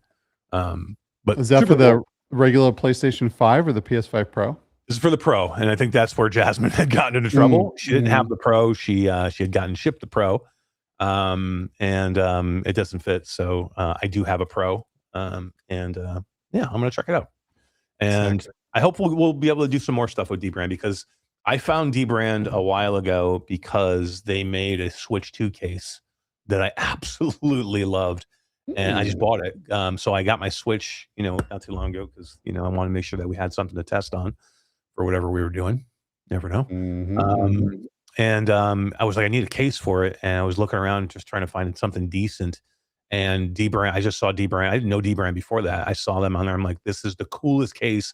And it was like, you had to order it. It was like pre-order only. And like, I had to wait for it. But like, it's the best Switch case I've ever seen. And I looked at hundreds of the Switch 2 case. But then they make phone cases. I got my new phone case from them for my Samsung. They make iPhone cases. They make controllers. Like Dbrand just makes everything, and they're like really good with their social media. They're really good for support. So I'm gonna check them out. I want to get more of their stuff and look through it. So like I said, I want to be able to cover these things for you guys and kind of show them off a little bit, and maybe give you an idea of like what you should, because there is so much stuff out there. I would like when we find stuff that we like and enjoy, that we can go, hey, go buy this. Not because they paid us to do it, not because like, whatever. But if we like a product, we're like, hey, we should go, like, this is pretty cool. You should check it out. Look, like the Mamba controller. Like, again, we got those because I saw it. I bought it on TikTok Shop, and I was like, you guys should try this because it's freaking awesome. And now it's like your favorite controller ever. So best controller I've ever had. Yeah. Yeah. So. Yeah. I love tech, man. I love talking about it, all of it. And so much of it is game related, but even if it's not, it's just so much fun. Love technology. Yep. So stay tuned. Hopefully some more Dbrand stuff coming down the pike for you guys to take a look at. Maybe some more Mamba One stuff. Like they're a good company too, and they have some other stuff I'd love to check out. Talk to GameSir a little bit about like looking into their products. So you know, I'd love to test all this stuff out to give everybody some ideas of what they look like. And like Skeeva said, like I would love to test out like you and Todd are huge into smart home stuff. I'd love to start, you know, even like, you know, learning myself about smart stuff, the smart home stuff, and then like maybe teaching the audience, you know, in chat a little bit about more smart home stuff, because there's a wild rabbit hole, bro. Oh, it is. Really is. I know. I mean, look at Jasmine now. Jasmine's freaking Yeah. controlling her house with her glasses. Yeah. With her meta display glasses, she made an app where she could control like the lights and like in her house, and she can control the temperature or whatever, and like unlock her doors with her app. There was the ring that we saw, the Wii, whatever that one was called. Remember, there's the thing, I can control my Tesla from the freaking ring. Yeah, pretty wild, dude. And you know, home automation stuff too isn't just only your home. It's so much more. It's crazy the things you can do there from your car. Like every time I park my car is not smart. It's a little Kia, right? But every time I park it, it sends its location to my smart home, which then puts a button on my dash that I can click to find where I parked. It sends the parking location. Like there are so many incredible uses for this stuff. And we love technology. Why not have your house be a bucket of technology too, right? And just have all of these things doing all of this cool stuff. There's so much cool tech out there. I just love so much of it. I have a Quest 3 app as well. I can go into my Quest. I can also like change my climate, turn the lights on and off, you know, lock and unlock the doors in the garage and all that stuff. Mm-hmm. I didn't know that. Yep. Yeah. Cool, So it's pretty wild, man. This stuff is it's all so cool.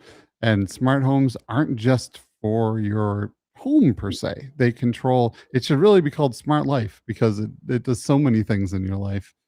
It's like it's just the centralized hub for all of this tech, which is super fun.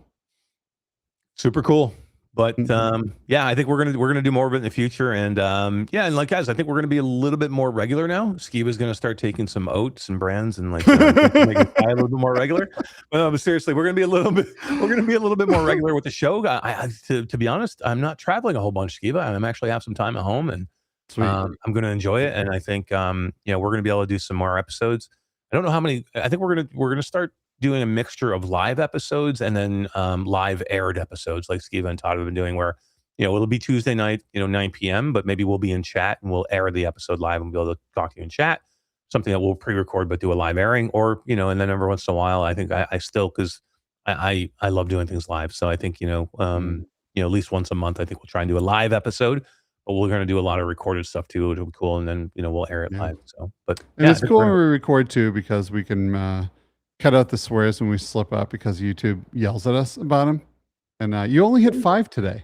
So that I know. I was so bad. like Todd's going to be so pissed at me. He's going to be like, see, that's why you can't go live, because you can't control yourself. And then I'm going to have to punch him in the face. Smack him on that maple leaf tattoo. Jasmine swore more than I did. Oh no, she was double hockey sticking it. She was she was the HE double hockey stick. Yeah. I didn't say the F word once though. No, you did not say the F word. That's pretty good. That is only a couple of my mom jokes. I think they probably did get us. Did they get us for my mom jokes? Probably. I don't think so. No, it was specifically, they've been yelling at us specifically about. Literally, YouTube will throttle us for anything. We can't say anything. I know. Like, it's really dumb. You can't say damn. Like, I can't say damn. Like literally, YouTube, I can't say damn, or you're gonna throttle the show. Like what? Like really? Yeah. It's becoming very much a place of censorship, and it's really a bummer.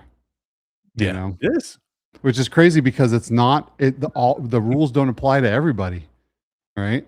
It's like exactly like Joe Rogan can go on there and Joe Rogan can go on there and say whatever he wants, and they're not throttling his episodes, are they? Right? Pissed. But I'm pissed. Can I say pissed? Can I say pissed?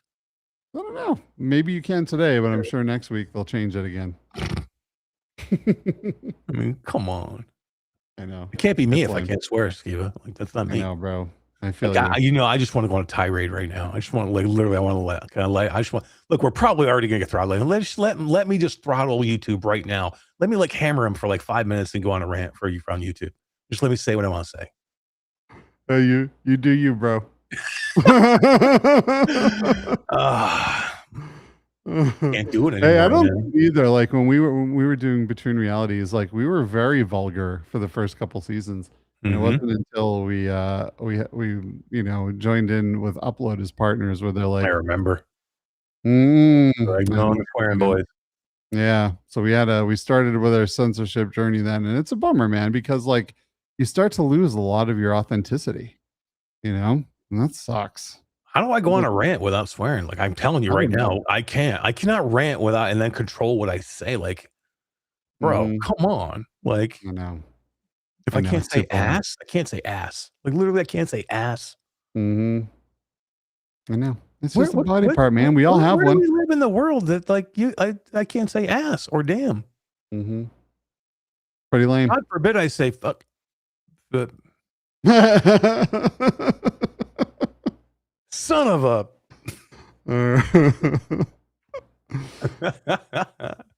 Todd's gonna yell at you, and then he's gonna yell at me for going, "Why didn't you rail him in?" All right, I'm gonna hold. I'll hold it off until we do another episode where I can just. Well, we won't care about. We'll do a throwaway episode where we don't care if it gets throttled, and we'll do. Sweet. I like that. Let's do that. Awesome. Well, Skeeva, it was fun, man. I'm glad me and you had a chance to do this. Glad for Jasmine got a chance to come on. The three of us got a chance to do this again. It was fun. We had a good time hanging out, and the three of us hanging out last week. It's the first time the three of us have been together for a while, so that was cool. But I'm glad that we did this tonight, and I'm looking forward to next week getting Todd back, maybe, or I don't know. He's going to be away, so it might just be me and you for the little bit. Yeah, cool. Yeah. But that's okay. We can do this thing. I just got to get you a little bit better on the production side. I know. I just got to get used to Restream. Hey, we finally figured it out, though. Like that's the main thing. Yeah, we got through these things. We figured it out.